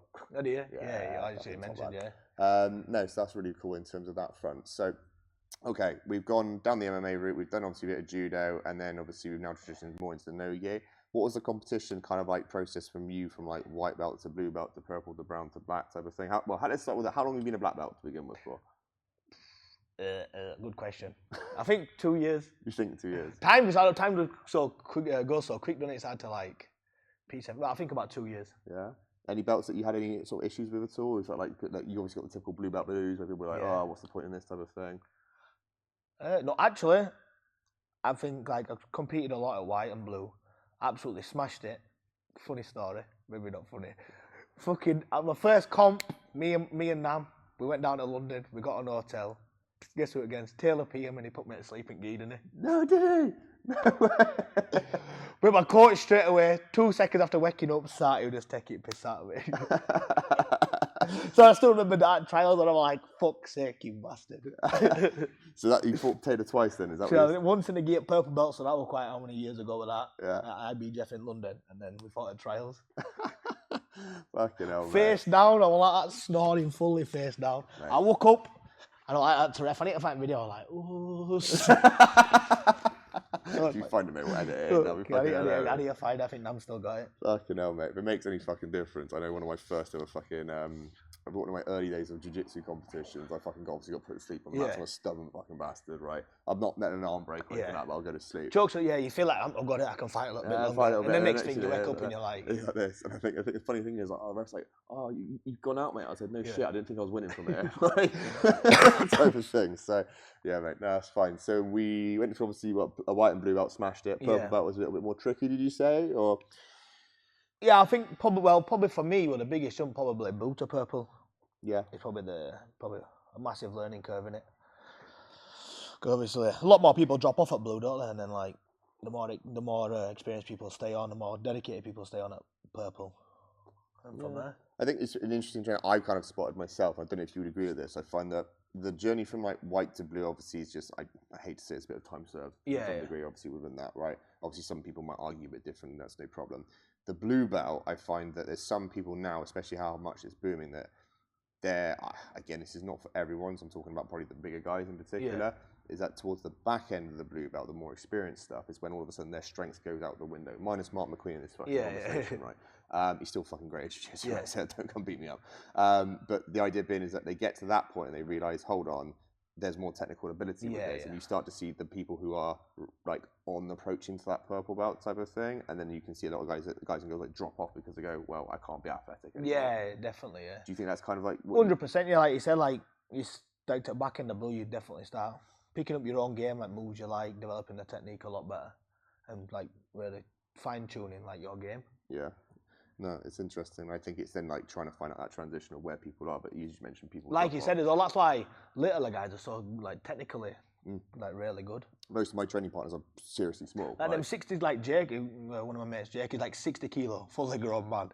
His technical ability is really good, but he's just small, isn't it? Like a 60 kilo man. Oh, is that Amy's bloke? Yeah. Yeah, we spoke. Still like to Jake. Ping, you fucking fly on with it. Did I get wrong with Jake? So I bumped into him and Amy in obviously when we did the podcast with Santeri. They were both there at the same time. Yeah, they were at the same time. Jake went training as well. Oh, mate, no, Jake. Spies in there. Try and see what's going on. I love it, man. So yeah, that's interesting, mate. So obviously then, how did brown belt go for you, mate? Was that kind of a bit of an old slog for you at that point, or not really? Or was it just like, I'm in it for the black belt run, or what was your thoughts there? Yeah, definitely. Well, since I like started, I've always been pretty dedicated. Never thought like a lot of people drop off, don't they? Yeah. And just continue from there. What happened at brown? There's more comps. Nothing really I can really remember. More comps, gi, no gi. Actually, probably like purple and brown. Actually, fully really committed just to training more full time. Just be more dedicated to training. When did the switch go to full time then, mate? If you don't mind me asking. Was it just an epiphany moment? I've always trained a lot, but more like probably more serious, but probably like purple to black. Yeah. And then like full transition from there. Was it just a particular match or a conversation with the coach? Because obviously I'm sure there's lots of ambitious blue belts now who will listen to this. Yeah. I want to go full time and be, and it's like, well, all right, it's not as straightforward as like, all right, you still got bills to pay, you've got family to look after. Do you know what I mean? Like, now, well, I think a little bit of portion of Brown. I don't really competing that much, but just like a massive part of my life anyway, just training. Yeah. So just being like 5 days a week training with no comps booked in, but just day in, day out, and then back off of that, got back into like competing more, and then just for me now. Okay. So there wasn't like a particular point where you're like, right, I'm going to be full time and this is going to be it. Like, I know obviously having a gym is kind of like going to help with that type of thing, but was there a point before the gym that came around that then you kind of said, actually, I want to be a bit more, let's say, serious about competing, if that makes sense? Anything that kind of happened there? No, I think the gym massively helped as well. Like, luckily, like, we opened just around the corner from here, just out of lockdown. Literally, we did a raffle, like a grand raffle, like, what was it? Like, I give 10 PTs, my mate gives 10 PTs, like unlimited training or something. And we managed to get a grand off the raffle just to get the mats, because we had no money to actually open the gym, but we just thought, we'll try and get something going. Yeah. And just off of that raffle, we're here now. That's cool, man. I had no idea. No money in it, and look, we're doing pretty well, aren't we? Fuck, man. That's so cool. So what, you're telling me you literally just after lockdown... Just pretty much opened up, yeah. Me, Michael and Callum. Wow. Okay. Because Callum's brother were doing joinery at the building. Yeah. Like fixing it up, and he goes, oh, this is for rent, it might be a good little place to rent. Went to have a look, we thought, oh yeah, fuck it, we'll give it a go. Give it a go. Yeah. Fuck. And then what, then you moved into this place how long ago? I think about 10 months ago. 10 months ago? 10 months ago, yeah. Mate, fucking wicked. And like, what was the size difference with that place compared to this one? This one's like probably 5 times bigger, 4 times bigger. Oh wow! So again, it wasn't like okay. So it's like we've been to some clubs where it's quite close knit type of thing. Everyone knows everyone, and all right, you've got to kind of wait to be able to get on the mat sometimes type of thing on an open mat situation. But I thought you're kind of saying that it was just enough space, obviously, to do that. No, that's really cool, man. And like, your other mates obviously went in with it. They both black belts as well, or they? Callum's brown under me, and then Michael is the S&C coach. So Callum's the MMA coach. He does that. So we all train together, but we all kind of like coach a little bit separate as well. So I run this, and then Callum's the head coach of the Strike Kings of the MMA team. Yep. So they're kind of separate names. He's a brown belt under me, and then Headstrong, where's his logo? It's over there. Yeah. He's a blue belt under me, and then he does all the S&C for everyone. Nice. Fucking awesome, man. That's a really good little sort of click of obviously teams together. And I imagine that's probably a meaty fucking. And it's mad because as well.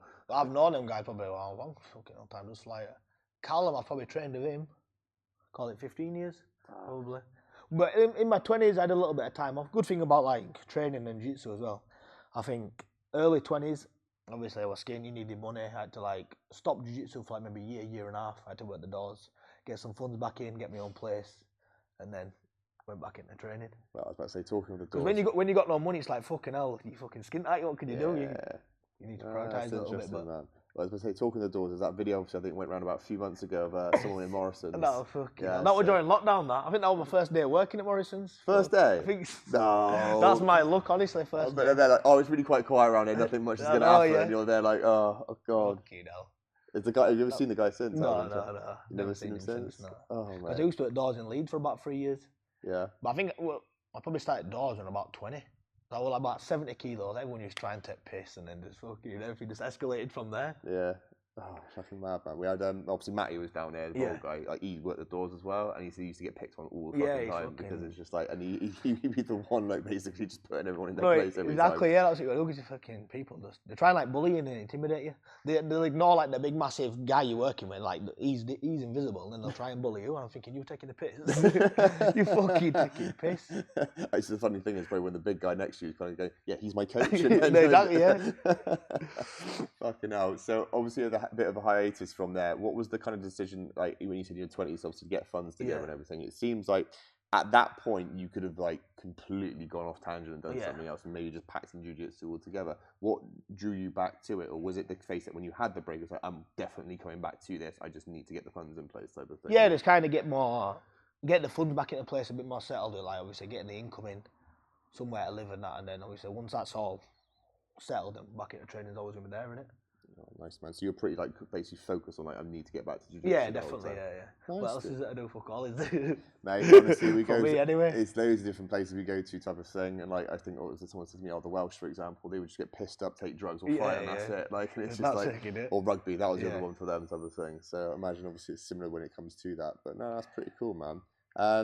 Okay, well, obviously on the build up through obviously building to having your own gym, when was that decision kind of made? Obviously, in lockdown, obviously happened. You said it would taken after lockdown. So pre-lockdown, was that discussion going through your mind already? Or to be fair, like a little bit of a discussion with Callum and Michael, but as soon as Tom just mentioned, there's a little bit of a unit here, and do you want to check it out? We checked it out and said, yeah, let's do it. Yeah. Well, pretty much just. We've seen it, let's do it. And go from there, just went straight for it, That's cool, man. There's no sort of like judgment, like there's no like, thoughts like, is this going to work? It was just like, just go for it type of thing. That's cool, luckily, because there's 3 of us, it makes everything a lot easier. Yeah, you can share, obviously, responsibilities and stuff. I'm sure that they're better at some things than you are type of thing, and it kind of works from there. And then, dare I say it, where did again, please no offences, where did the name come from, obviously, in terms of that? I was thinking, thinking of names is hard work. I was thinking of some right shit names. Got to give props to Craig Young, he thought of the name. Yeah? Yeah. So what does it mean, mate? It means lion killer, doesn't it? Oh, in Portuguese. Okay. Yeah. Lion killer in Portuguese. I fucking love that. What was the other potential names you want me asking you were coming up with? What was the other one? Like Omega Jiu Jitsu, that sounds so shit now. Omega Jiu Jitsu. was it AMJJ? Is that I don't even know, man. It was just some bad names. But this one I really like this one here. Craig did well with that name. Fucking even the logo is fucking sick, mate. Like I said, it's a very, very unique type of thing altogether. But this guy, I forgot his name. He does a lot of logos, like a lot of jiu-jitsu gyms. He did the combat-based Leeds one. He's done loads. Really good. Very cheap as well. Lion killer. I fucking love that. I had no idea. And then ever since he's there, oh mate, fucking. It's not a bad logo, is it? I'm happy with it. It stands out. Yeah. Like, it was one of those things, like, even when designing our logo type of thing, it was like... It's stressful as well, you think, is this good, is that shit? The thing is that you see some of them, and you're just like, all right, okay, that just looks like Gracie Barra. Yeah. Oh, that's just another triangle. Oh, that's just like another obvious thing of like, you're just trying to be like a little bit more different type of thing, and then it's just trying to stand out there from, which is cool. But, no, mate, so obviously you've been running this Matteo obviously now, how long for? 3 years. 3 years. So not long really, is it? 3 years? Mate, that's fucking... And you've got some really fucking solid guys coming out. Good guys. Going back to what we're on about the gi, like Monday night is about 50, 60 people training. When it comes to Thursday, there's about 2 people in the gi. That's just a massive difference in local area. Yeah. Do you find that if like, again, it's just this area in particular, it's like more... Yeah, I think like a lot of barriers and that, a lot of other areas, they do get the gi booming. I think just like you were saying before, people don't like investing in a kit. It's 60 quid, it'll last you, but at least 5 years, it'll last. Yeah, if you get a decent gear, it'll last a long time, won't it? The thing is, like, you can get so much stuff secondhand as well. It's not as if like, you're sharing a rash guard. Do you know what I mean? Like, it's not. I wouldn't want to buy a secondhand rash guard off someone, but at the same time, they are good quality. Yeah, exactly. And if you even went in, I don't know, you could go down to the route of like getting a judo gi, which is even thicker again. Yeah, they last forever as well. That's never gonna have a problem type of thing. But that's interesting, mate. So do you think, obviously, like, I know you've got some guys out here doing the gi circuit and stuff. Do you find like purposely kind of pushing it to get a little bit more into their type of thing, or? I try to push the gi a little bit, but I think a lot of the MMA guys, we've got quite a few MMA guys who fight. They just see the gi, no one wears the gi when we're fighting, they don't want to do it. But I think you can still learn a lot. Maybe especially even like out of fight season, get the gi on. Yeah. Maybe not like 8 weeks out, don't start trying to do collar chokes, you know what I mean, before you fight, but I think you can still learn a lot. Yeah, that's fair, mate. Do you think like gi's going to die out eventually, in your opinion, or do you think it's always? I think worldwide it's still massive, isn't it? Yeah. I think like even like my mate was saying, it's like the Euros gi, like the divisions are stacked, aren't they? Yeah. Like it's mad. Like they're even bigger than Nogi, aren't they? Yeah, it's interesting because I think at the moment I'd say no gi is definitely more popular, right? It's not to like, this is not to shit on gi in the slightest bit. That's not the discussion we're having here, but it's more the case of like when you watch is more better, isn't it? Yeah, it's easier to watch. Like even for me, if I don't know someone, like I don't really like watching.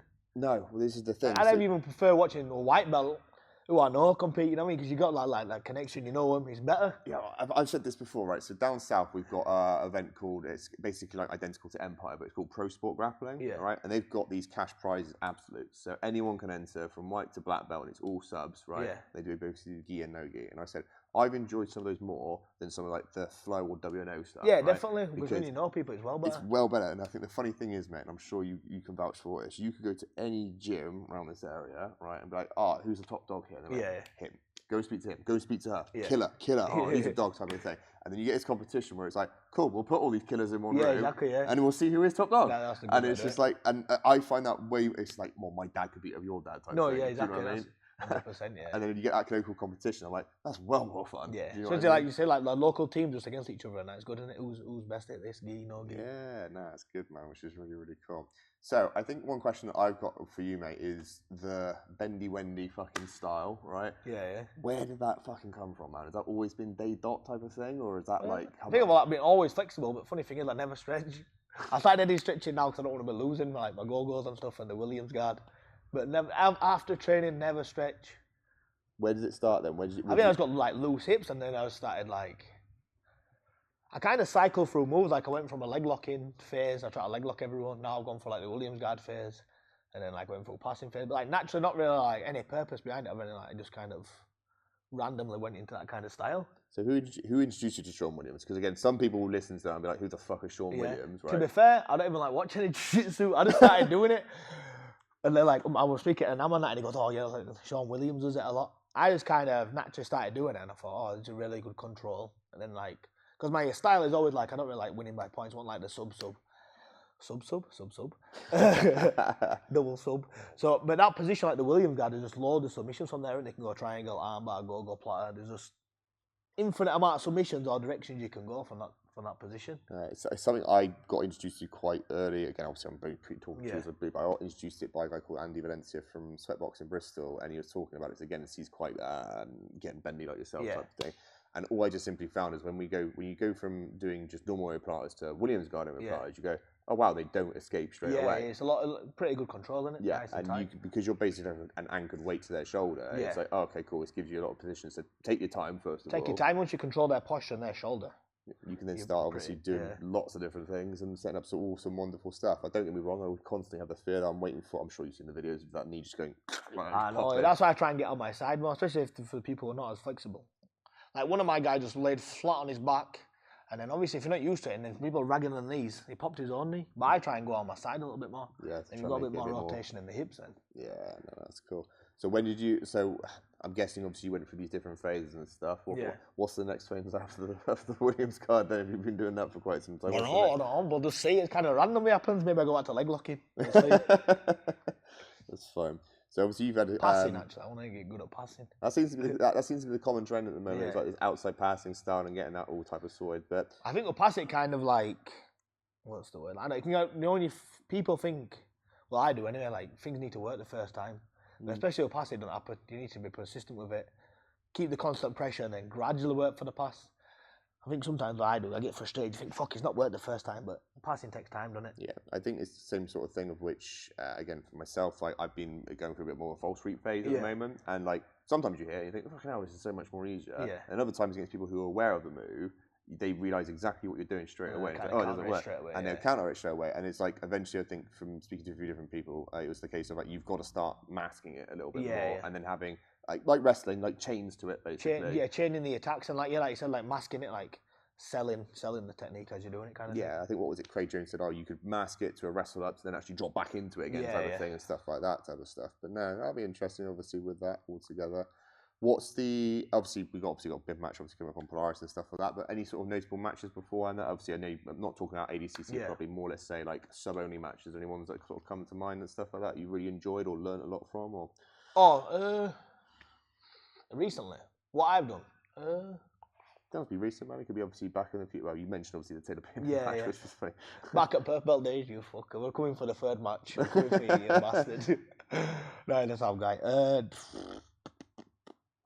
At the point most memorable public trials, I'd say definitely. Yeah. Good time on it. That was a fucking blast. Well, actually, I got one question for you. Obviously, it went on the rounds about this. Taylor Payment saying about apparently you were growling towards Fuck, I see that video. I thought, oh, fucking hell. Now, I'll be honest. I can't remember. What fucking hell. There's a lot of people who said about, obviously, when they've rolled with you and stuff, it's not a quiet round. And I know we had our first round of it, so I was like, you're really fucking quiet. I was waiting for a lot of fucking abuse and everything like that. Honestly, you got to enjoy it. Your caffeine kicks in. You know what I mean? You got to have fun, haven't you?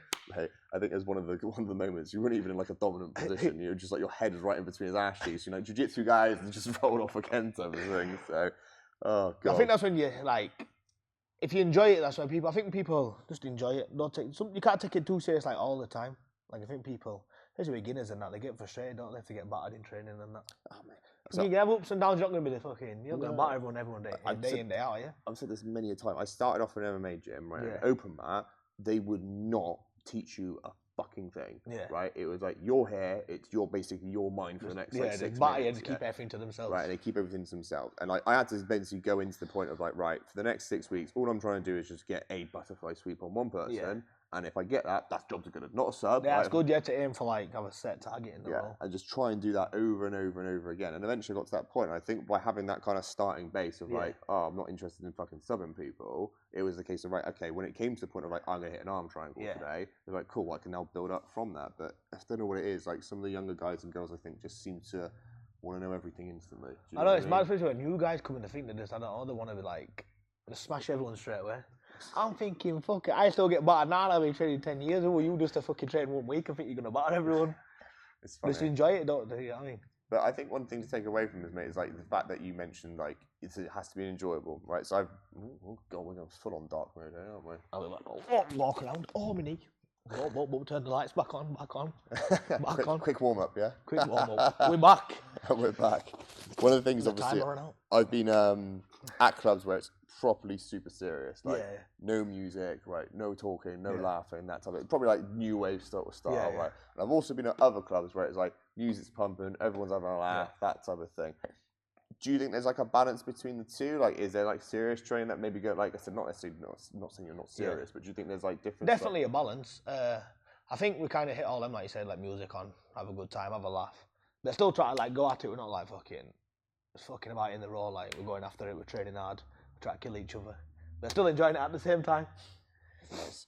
Do you think you've ever had? Do you think you do well in that environment if it was super serious out of interest or not really?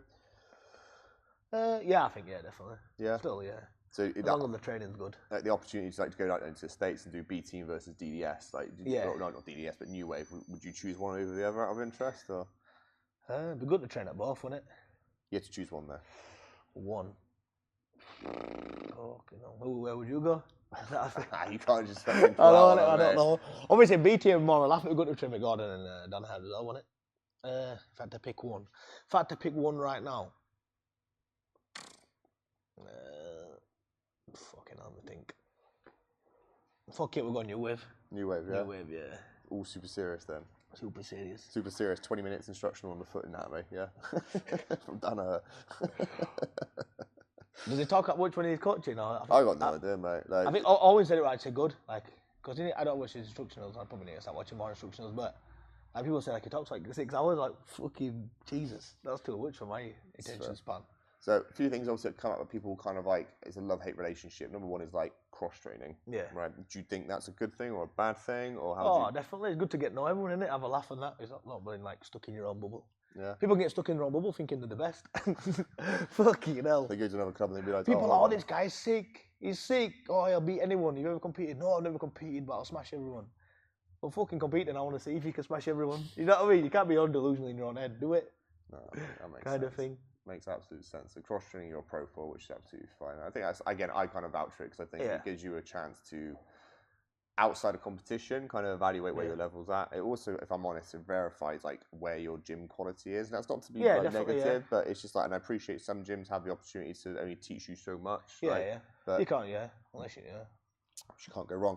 So that's why I bring my guys. Like we get a car full and we'll travel here and there. Like I don't know everything. It's still like I need to learn. So let's get car full and then we'll go to these gyms. We'll do technique. We'll do rounds and we'll come back. Nice, no mate, and I think that's a positive thing. I think obviously where you try and encourage people, right? Which you said, Mark McQueen came from Glasgow. Big travel, isn't it? Fuck me, like 4 hours there, 4 hours back. Mate, just to smash us too. Not just me, everyone else. Now I think what was it? Mark Hibbard was saying, "Oh, Mark, I'm gonna fucking drop you in this." Mate. The moment we had a single leg on Mark McQueen. You want to try and advance a single leg, but you feel like if you lose it, he's just gonna stand up. You're like, fucking hell. Mark Hibbard says he got picked up and thrown afterwards. It's like in that moment, it's like at this moment he knew he fucked up and he just got fucking thrown. Mate, like I said, that's like, I like an animal. I have to get him on this podcast at some point. Like, it'll be fucking insane, but it's all good. So in terms of like your ability, mate, it's not as if like you've had ups and downs and stuff. This is again pre-ADCC before we get on to that. You've actually been pretty successful on the scene. You've obviously subbed some pretty notable people. Like again, nothing against obviously Shane and slightest bit, but you've obviously Shane as he did today and stuff like that. You've had some obviously other big matches as well and stuff like that. You've subbed lots of different people. What do you kind of attribute towards that, mate? Is there anything specific? I know obviously, like I said, you train hard like everyone else. You have fun like everyone else. That type of thing. Is there anything else that you think kind of like puts you above everyone? What puts me above? The main thing, I just enjoy it. It's like a massive part of my life, and then obviously when I get to come to try and smash everyone kind of thing. Well, let's talk about that mindset then, because you definitely, like, speaking to you in person, really fucking down to earth, and then, like, I don't know. Like, before I come back to be switched on, but, like, I was speaking to Shane, like, he goes, normally, like, talk to his opponents before. I haven't, like, talking before, I think, like, because people come to you, oh, you're all right, mate, you're all right. And next thing, they fucking put you in hospital, your fucking leg snapped in half. after we'll talk, like you said, we'll go for a drink, whatever. But before, I just like to be switched on, you know what I mean? Me and you were going to go at it and try and fucking smash each other. Do you think if you didn't have the MMA experience, that wouldn't be as like that type of thing? Or do you think that's kind of contributed towards it? Or so appreciate it's like another level of violence. Yeah, you know what I mean? So like it's like Nate Diaz, like the be all be kill type thing. Probably has helped with the like aggressive style. Yeah, definitely like the judo and the MMA. Yeah, I'd say definitely. Yeah, that's cool, man. So what would you say for people like in competitions in terms of like mindsets, type of like going into it? Is there anything that you are you repeating something in your head? Are you manifesting? Are you trying to like just like trying to prove people wrong? Like how do you kind of approach it, or is it just a case of I'm gonna win and that's it? Or I think especially like you should always what is it? Let me think. I think some people like look at other like competitors and I think, oh, they don't get nervous and that, but we all get nervous. I think shit, my students are gonna think I'm shit if I lose. I've kind of come away from that. When I first opened gym and I started competing, I was like, fuck's sake, these lot are gonna think I'm shit if I lose, and like I did all this pressure. But now I'm at a stage I'm like, fuck it, I'll train my hardest, I'll put everything I can do, and then if you win or lose, what can you do? Nice. You put everything in. I just think across the mat is just another man in it. Just another guy who can only bleeds, whatever. He can tap him, he can tap you. It's interesting. I think sometimes, especially like hell of a guy, they've kind of put him on a pedestal, don't we? Yeah. Like these guys are gods, but not really just another man. I think it's the same thing. I'm sure you bumped into some people in your time who were like high level. Yeah, you think, fucking hell, like, wow, how can I ever get on his level? But think, you know what I mean? As long as you're on the mat against them, you against them, innit? Yeah, I think when you actually go and chat to them sometimes, you think, oh my god, they're just another person. Yeah, exactly, yeah. Like, you sit on the backstage, obviously I think I bumped into you briefly at Grapple Fest at one point. I was trying to grab you for an interview, you had to go somewhere else type of thing. But like you bump into all the other guys they bring over and that type of stuff, and it's just like, oh, Luke Griffith's there. You're like, yeah, mate? You're like, yeah, he just chilled in and it. you're just like, you're Luke Griffith. Like, oh, I don't know, Helena Crap. I was like next to him, and just like, okay, right? And it's just really surreal because obviously most of the time you're just staring at them on your phone. No, exactly, yeah, and seeing all the matches and stuff. Absolutely normal type of thing. But I think you're kind of right in terms of having that mindset in the same sense of like, at the end of the day, win or lose. It's like I used to say to my friends who... as long as you do everything you can, lead, no one more can you ask from yourself, really, definitely. This is my friends who are like really into team sports, like football and rugby, right? Yeah. They'll be super passionate about it, all this fucking stuff. And I'm like, it's just never fucking for me because I was like, I don't rely on other people. I'd rather know that I've done my work and that's it. It's all fucking sorted type of thing. And sometimes I get really upset. I said, look, would the other team just simply better? And they're like, oh yeah, they were, but... And I'm like, well, there we go. Yeah, like, yeah. If you just simply got beaten by the better team, that's just not a problem. And if it's the case that you haven't done the work in the first place, then you've got yourself to blame. No, do you know what I mean? That's best way to look at it, definitely. Right. Then that makes things a lot more easier. But let's get on to the juicy stuff then, mate. Jesus Christ, you had a coming out party at ADCC, right? I think every fucking person I spoke to, obviously, like, who weren't aware of you at the time, obviously, because we got the fucking weight cuts for you into the 88 bracket, which was fun. That was easy cut that. I seen, what's he called? Deagle. Is he called Deagle? The guy from BT. He was crying in sauna. He was like, I can't do it. I thought, fuck me, I've only got 2 kilos to do. I'm alright. I think he had about 7. No. He was fucking crying. Made that fucking easy as fuck for you, and obviously, again, mate, I was in my living room jumping around like a fucking like, like an absolute lunatic watching all this type of stuff, mate. And I think the funniest thing of all was that trying to explain to people about how, again, I'd say this politely in the sense that you come from the middle of fucking nowhere, right?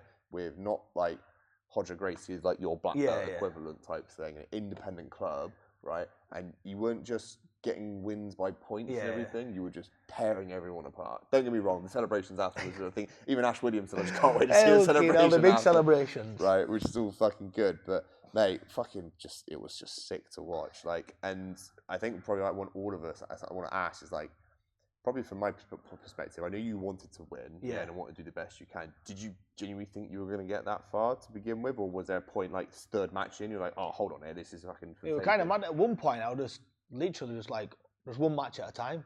Yeah. It was a pretty long day, wasn't it? It's like, you started at like 9 a.m. I think it was. Yeah, like 7 hours competing, when obviously breaks in between and that.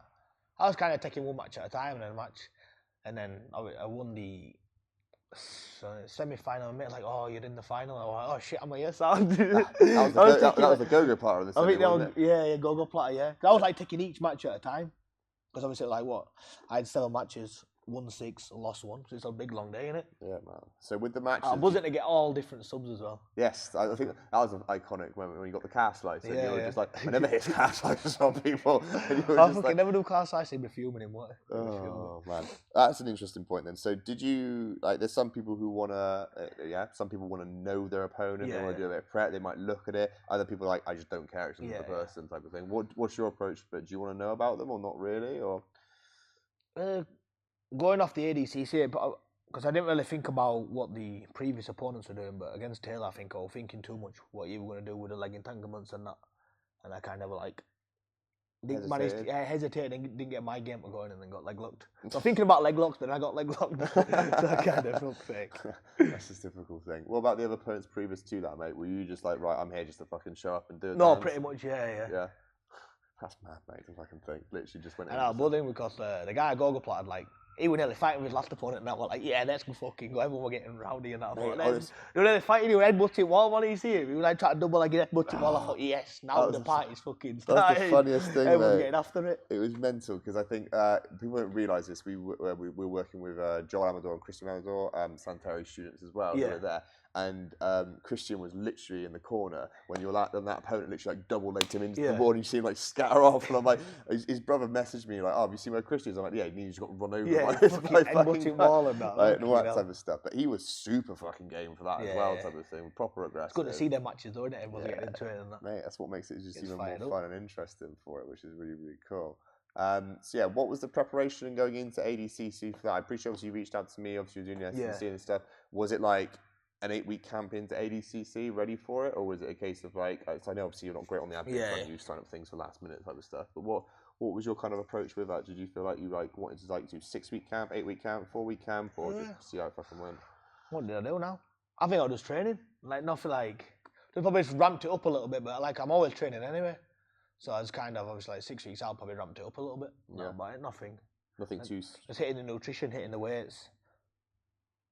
That's what probably I changed the most, is nutrition and the weights. But the Jiu Jitsu probably just ramped up a little bit more. Yeah. Appropriately for that. Nice, man. No, that's really, really cool. And then obviously, other than obviously not the final, but was there a particular favourite match you had at ADCC? Probably the Go-Go. Yeah. Did you feel good? I seen him. I seen him rolling. I thought I'm gonna go him. Really? Because I've seen how he was moving and how he likes to pass.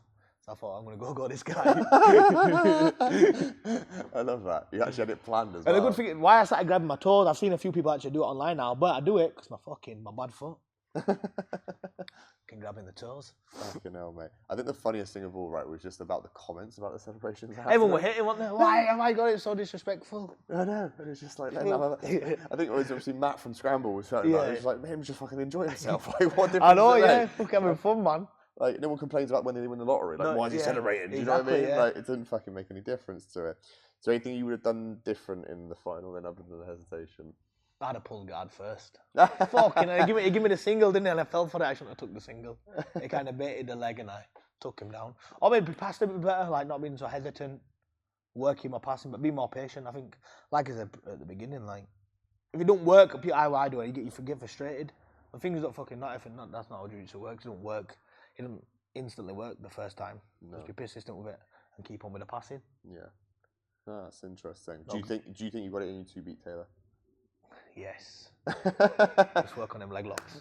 Fuck the false reap. Fuck the false reap. Fuck the false reap. I'm going to fucking go with him next time. Go with him, yeah, instead. Love it, mate. Fucking love it. Oh, mate, like I said, you had an absolute storm of a run. And again, like all the submissions that are coming out of everywhere else here. Again, this is actually quite funny. I don't know this, but you're the first person to do client versus client at one point. Yeah. Oh, yeah? I know, you actually fought him previously as well. You fought him on ADCC Scotland. So ADCC Scotland, yeah. Yeah, you fought Ash obviously before that. I did wind him up, mate, actually. Yeah. I don't know if I told you about this, But he Shit. said he was like, because he had a quick submission as well Yeah, from yeah. another client as well, and he said, Ash, mate, you didn't know you got the quickest submission at ADCC. He's like, really? I said, yeah. And he's like, when? I was like, oh, when Bennett locked you.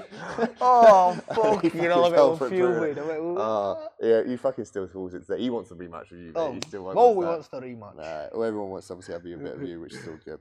I will bring it up, so I think it's only fair. Obviously, big hype around obviously ADCC. Yeah. What happened at Gorilla with fucking Kevin McClure, mate? Like, obviously, with that knee bar situation. Because, again, I think, obviously, it was really, really good, obviously, how it all hype going. And then I know you, behind the scenes, and people were like, I know you weren't well. Because it's the first time you're having this fucking, like, bullshit long COVID type of thing. Like, anything you could have done differently for that type of thing? Or do you think it was just a bad off day? Or Yeah, fuck it. I don't want to make excuses in there. I don't like that guy. Fuck it. He need banned me in there. I don't want to be like a bitch. Yeah, fucking crying there. We'll get a rematch in it. There's no point crying on camera, is there? Fucking hell, it happened, didn't it? Fair enough, mate. That's all good. Because too many people win, don't they? I don't know. No point crying about it. Anyway, it's not like I try and say to people, it's not a perfect record. Do you know what I mean? Like, this is not that in the slightest bit. Like, it's not as if, I don't know, you lost that match, you're never going to have a jiu-jitsu match ever again. Oh, exactly, like, you can have these opportunities, like obviously what we got for Polaris. Yeah, exactly, More fucking That's fucking redemption. So, when you obviously got the news that it was going to be Santeri versus you, what was your, well, I'm guessing it was like fucking sound type of thing, buzzing, like obviously for that. Any nerves, any concerns to begin with? Oh, nerves are good, aren't they? Keep you switched on, keep you ready. Massively motivated though. Like I said, obviously, I won silver. It's like a redemption. I won silver at trial. Obviously, he's won gold the previous trials. If I beat him, it's kind of redemption for losing to Taylor. That's how I see it. So I'm going to batter this guy. Jiu-Jitsu math. If I beat him, Jiu-Jitsu math. I beat him, he beat me. Fucking hell, coming for it.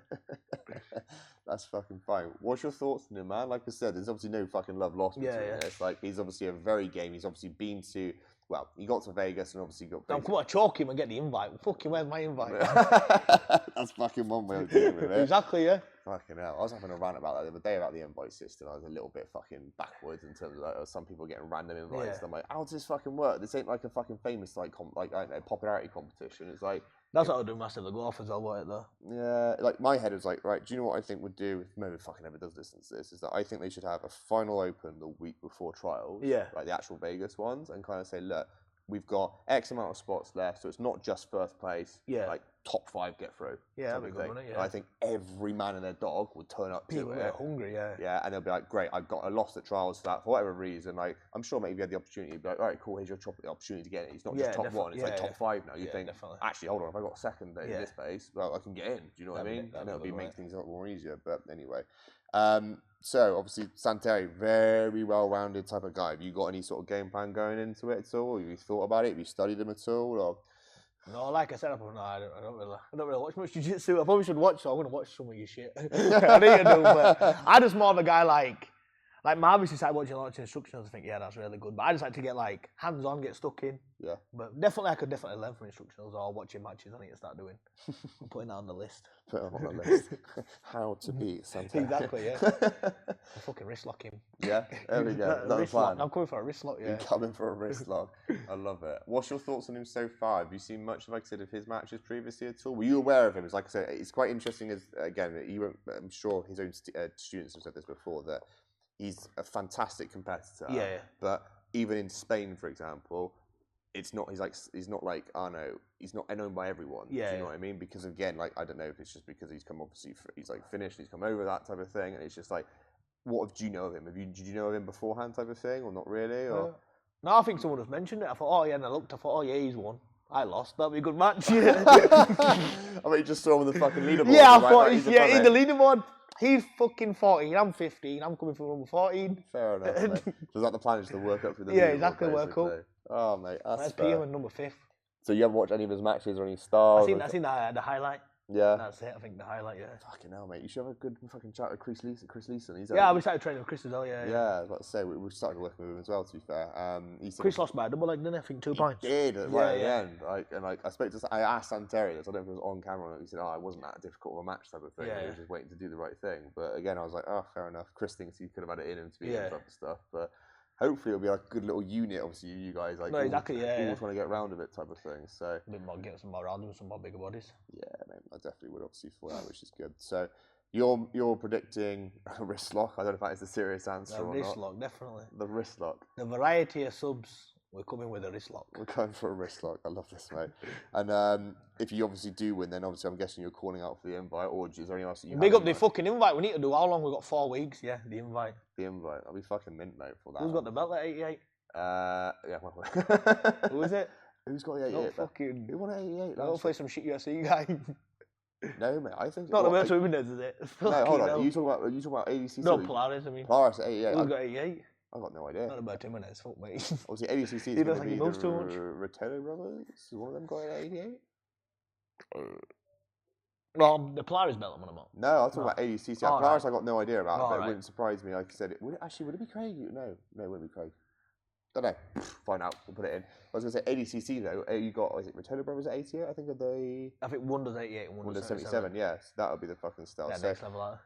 let's just speak about that. Let's manifest this type of shit, shall we? Obviously, we get to the fucking invite and we get to go to trials there. And like, any concerns about any of the guys and girls on there?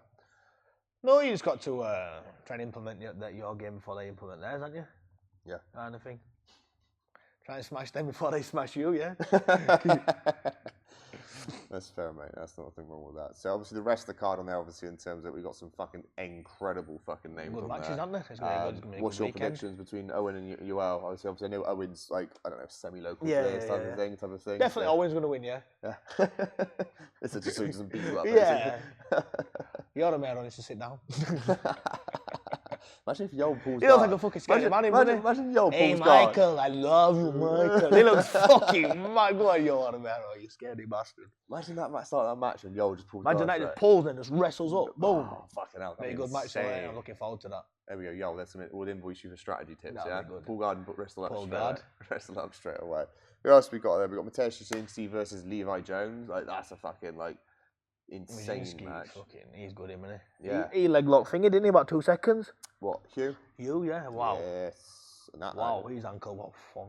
Mate, that fucking That was blew fast. up. That was nice, that wasn't it? That was nasty in terms of that. So yeah, that's gonna be an interesting match for Levi Jones because then he's going to trials at 80. No, he's not. He's doing a 77. 77, yeah. Again, like the way he talks about at the Polaris one that he was on and on trials. Again, he just said, "I'm just gonna take everyone's back." And what did he do on both of them? He did exactly the same thing. I'm amazed for like a style of jiu-jitsu which is probably more gravitated towards like gi, having all the grips. He's doing it in no gi. Yeah, it's really good, isn't it? Like, shout out to Danny Hughes. I said a joking match would be WD-40 versus Mr. Superglue, right? Get Danny Hughes versus Levi Jones and see who fucking wins, yeah? That'd be sick. That'd be fucking mental. But again, he's a fucking insane competitive player with that one, which will be interesting. But yeah, some people are kind of saying he's being fed to the wolves with it, but it is what it is. So it'll be fun with that one. But no, fucking an epic card, mate. Obviously, there's a few other ones that matches that aren't announced yet, which obviously will be a lot more matches, to be announced.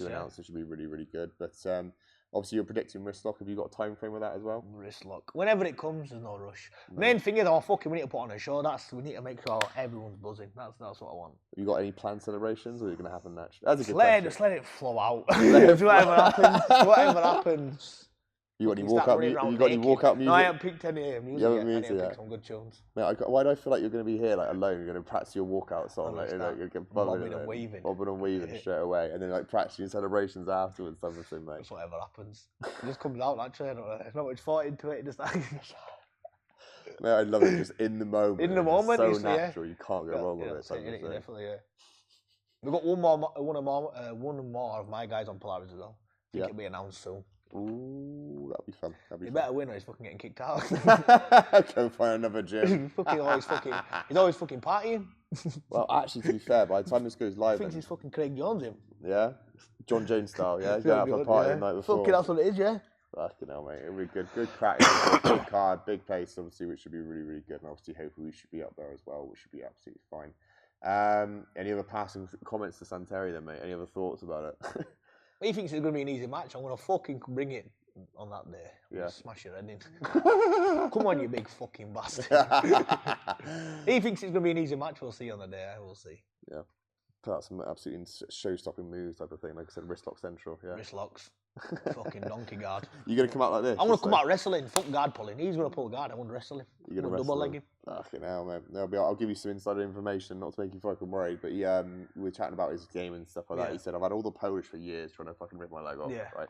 He used to train with an Olympic Iranian wrestler as well for like a lot part of it type of thing, like private as well. So he feels like he's very well rounded and he doesn't watch instructionals either, oddly enough. Probably, like I said, I probably should, but I like to get stuck in. Probably like to get stuck in himself as well, doesn't he? Yeah, mate, he doesn't care. Just get on, get hands on in it, learn on the job. It was interesting chatting to some of his students. He said sometimes if they'll do something, he'll just bring up the pace. He's like, oh, we're going now, are we? And he's like, all right, fine, we'll keep going, type of thing. So, mate, it'll be a very good match to see. I'll be looking forward, obviously, to it, which will be really, really good. Dude, any other questions? Anything else you want to add in, type of thing? No. No? I'll go for the questions. I'll just double check the time quickly.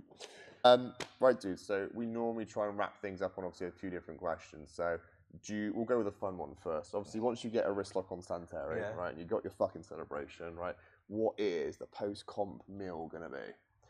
Post-comp meal? What can we have? Doncaster. I have to drive back to Bradford, don't we? We'll have a shimless.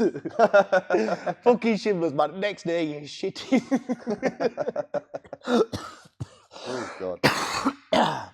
Big kebab. Big kebab, yeah. Fucking garlic bread, garlic naan. Garlic naan.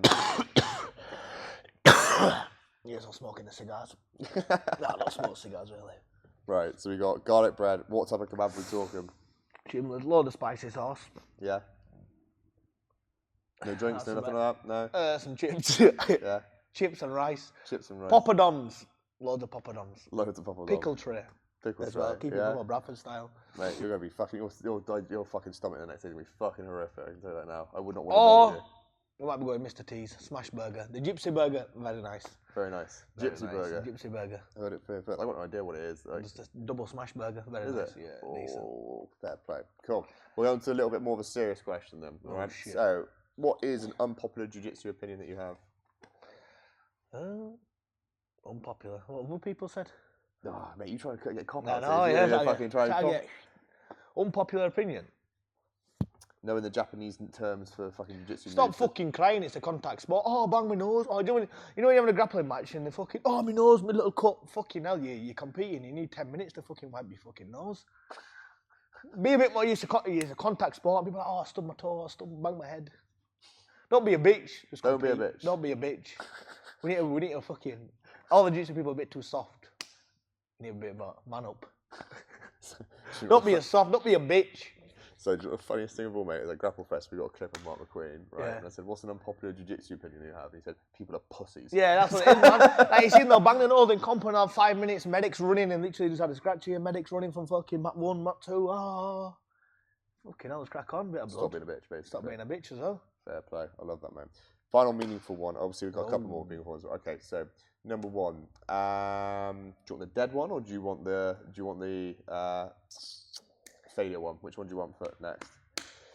The dead one. What's that? Dead one, right. Dead one. Once it's all said and done, Oh. right? You're in the ground. How do you want to be remembered?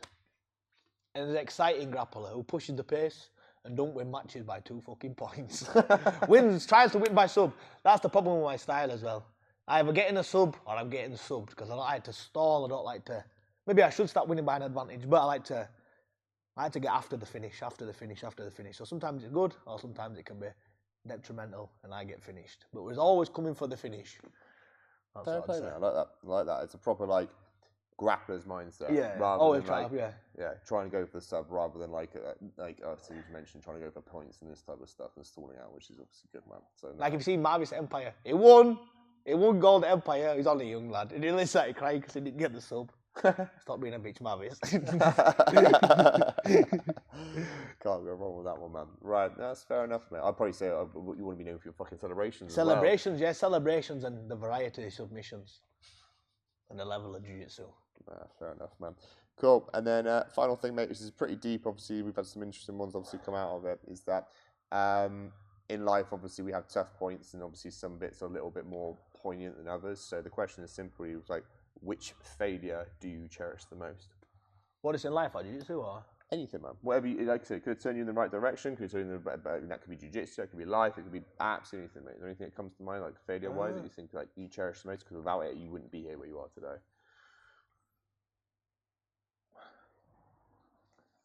Good question. Which failure?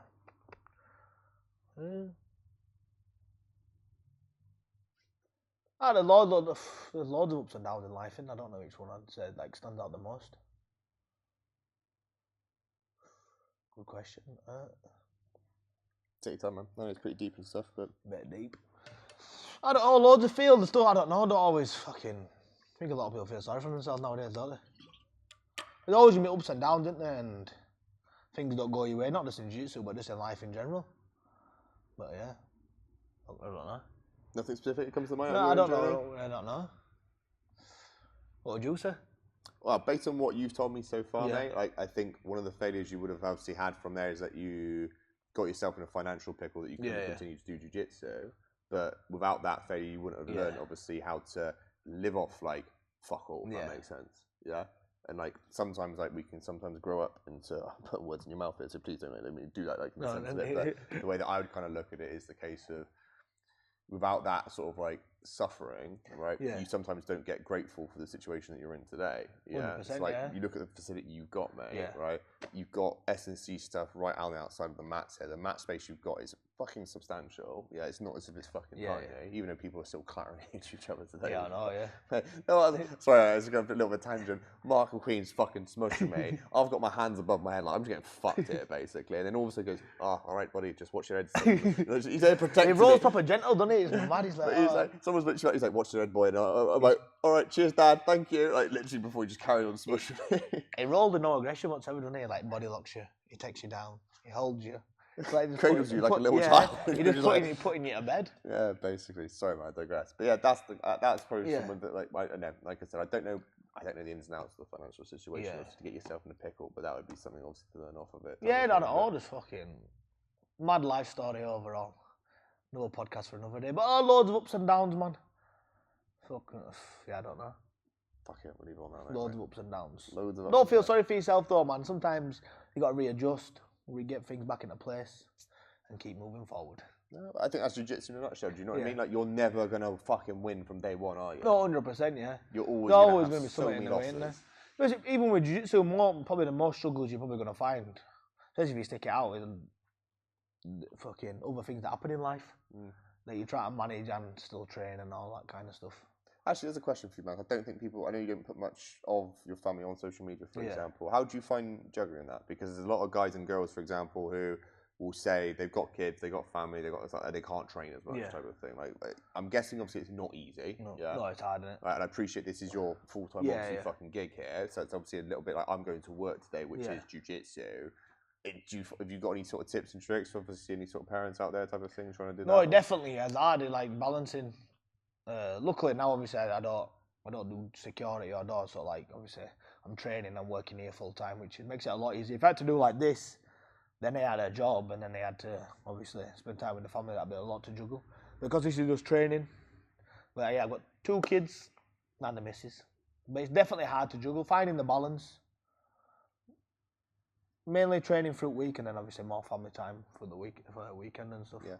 What did you do obviously before this, obviously having the actual gym set up? Obviously, I appreciate the family may have gone up since you've had this, but was there anything specifically that you did, like, to try and get that balance right and obviously keep everything sane at home type of thing? Or nothing particular. Actually, when I didn't have the gym, I kind of did it the other way around. So now I kind of obviously more training, more work through the week. But I used to work doors. I used to work like Friday, Saturday, Sunday, and then rest at week training and then family. Okay. Doors is shit. Don't get in the doors. Fucking shite. I used to get £10 an hour. I used to be nearly fighting every night. £10 an hour. I used to be fighting. You got to deal with 300 piss heads. Fucking let me in. Go home. Shut up. £10 an hour, man. Wow. You got to get hands on with people. This guy from fucking floor 3 don't want to come down. You got to take him 3 flights of stairs. You got to kick his ass out. Then you got to run back up. Fucking hell. £10 an hour, man. More drama than it's There's got to be a governing body on the surely. Got to be at least £15, £20 an hour. Got any funny door stories? Oh, loads. I'll probably get that question. We'll sack off like biggest failure. What's the best door failure? story? Also, I'm working with Nam on doors. Big up the Chinaman. And then we had, because obviously lights come on, boom, boom, we got to get everyone out. And obviously these guys are pissed off that they had to leave and that, and they couldn't finish the drinks. So then Nam goes, them lot are going to follow you, I'll come here. So these 5 lads followed me, Nam and my other mate, top at street, and it was just a big fucking brawl. Hit a nice double legged him, he went turtle. Obviously they tried to jump me, so I kneed him in the head, knocked him out. I looked over my shoulder, Nam's on someone's back, choking him out. Then police come over, and then they're like, is everything all right? They didn't want to say out there, we didn't want to say out there, we just left. Fucking, but too many fighting stories. Fuck, you know. Oh man, fucking. Another one. I'm working outdoors. This guy just said he was gonna do me in, whatever. Batter me, come round here. I'm gonna fucking stab you, shag you, whatever. And then someone grabbed me from behind, and I'm like, "Who the fuck's this?" So I'm fuming. I send him launching. They were a copper. He presses like the panic button or whatever it is. I'm coppers on the street. After me, I'm like, "What the fuck's going on here?" Fucking hell, man. That must have been a awful situation. Like, what the fuck's No, going on? he grabbed me from behind. I was like, "Shit, I don't even know who it is." Too many stories though. I'm sure if I asked the locals, they probably would have heard some fucking stories. I used to work in Leeds. I can't work around here. No. Bradford's too mental. Too mental. Too mental, yeah. Fuck me, man. Well, actually, final question, mate. Once this place obviously all nice and turning over, obviously you mentioned about another gym. Yeah. Like, is that kind of in the works at the moment, or? More just like of an idea and actually think where's a good location and that, get a bit more plan in place and then go from there. Be good to expand, obviously, like the brand of the gym to other cities and stuff. Yeah, man, definitely. It's the caliber of you guys, what you're doing. Be like Barra, take over the world. Be like Barra. But you can wear your own gi. That's the business model. Oh, mate, that'd be fucking hilarious, but that'd be fine, mate. Well, look, I'll leave it there, mate. It's been fucking a pleasure, obviously, to come up here and obviously be working with yourself and stuff like that. Obviously, be interesting for when this podcast does come out. Yeah, see what people are saying. See what people See if you can understand the accent. That'll be another one. It'll be fun in terms of that. And obviously, if you wanted obviously to find yourself, what are the sort of handles and stuff like that for social media and things like that? Instagram, always on Instagram. Check me out. Bennett. Ben Bennett. On the Instagram. Nice, mate. Or Facebook. Snapchat, fucking just loads of fake accounts. I hate Snapchat. I try and promote the gym on there, but it's shite. There's people telling me, fake notes, do you want to buy some fake clothes? Or some fucking OnlyFans bullshit on Snapchat. Okay, else, I don't use Snapchat. Cool. Anyone can drop into the gym? Anyone, all welcome. Just bring t-shirt and shorts. Bring rash guard and shorts. Don't turn up in a juggy. No druggies. Druggies. A hoodie with your fucking hood on. Bring some proper training attire. That's it. That's the only requirement. Nice, man. That's all good. And then obviously, ticket sales, obviously for yourself, for Polaris. Yes, buy my tickets through me. Support. Find them on Instagram or drop me a message. I can send you the link. Or check out my link tree on my Instagram bio. You can get a ticket through there. Cool. Watch me smoke Santeri Lilius on the June the 15th. Man, I look forward to fucking watching it. But fucking sound, brother. Thank you, brother. Appreciate it.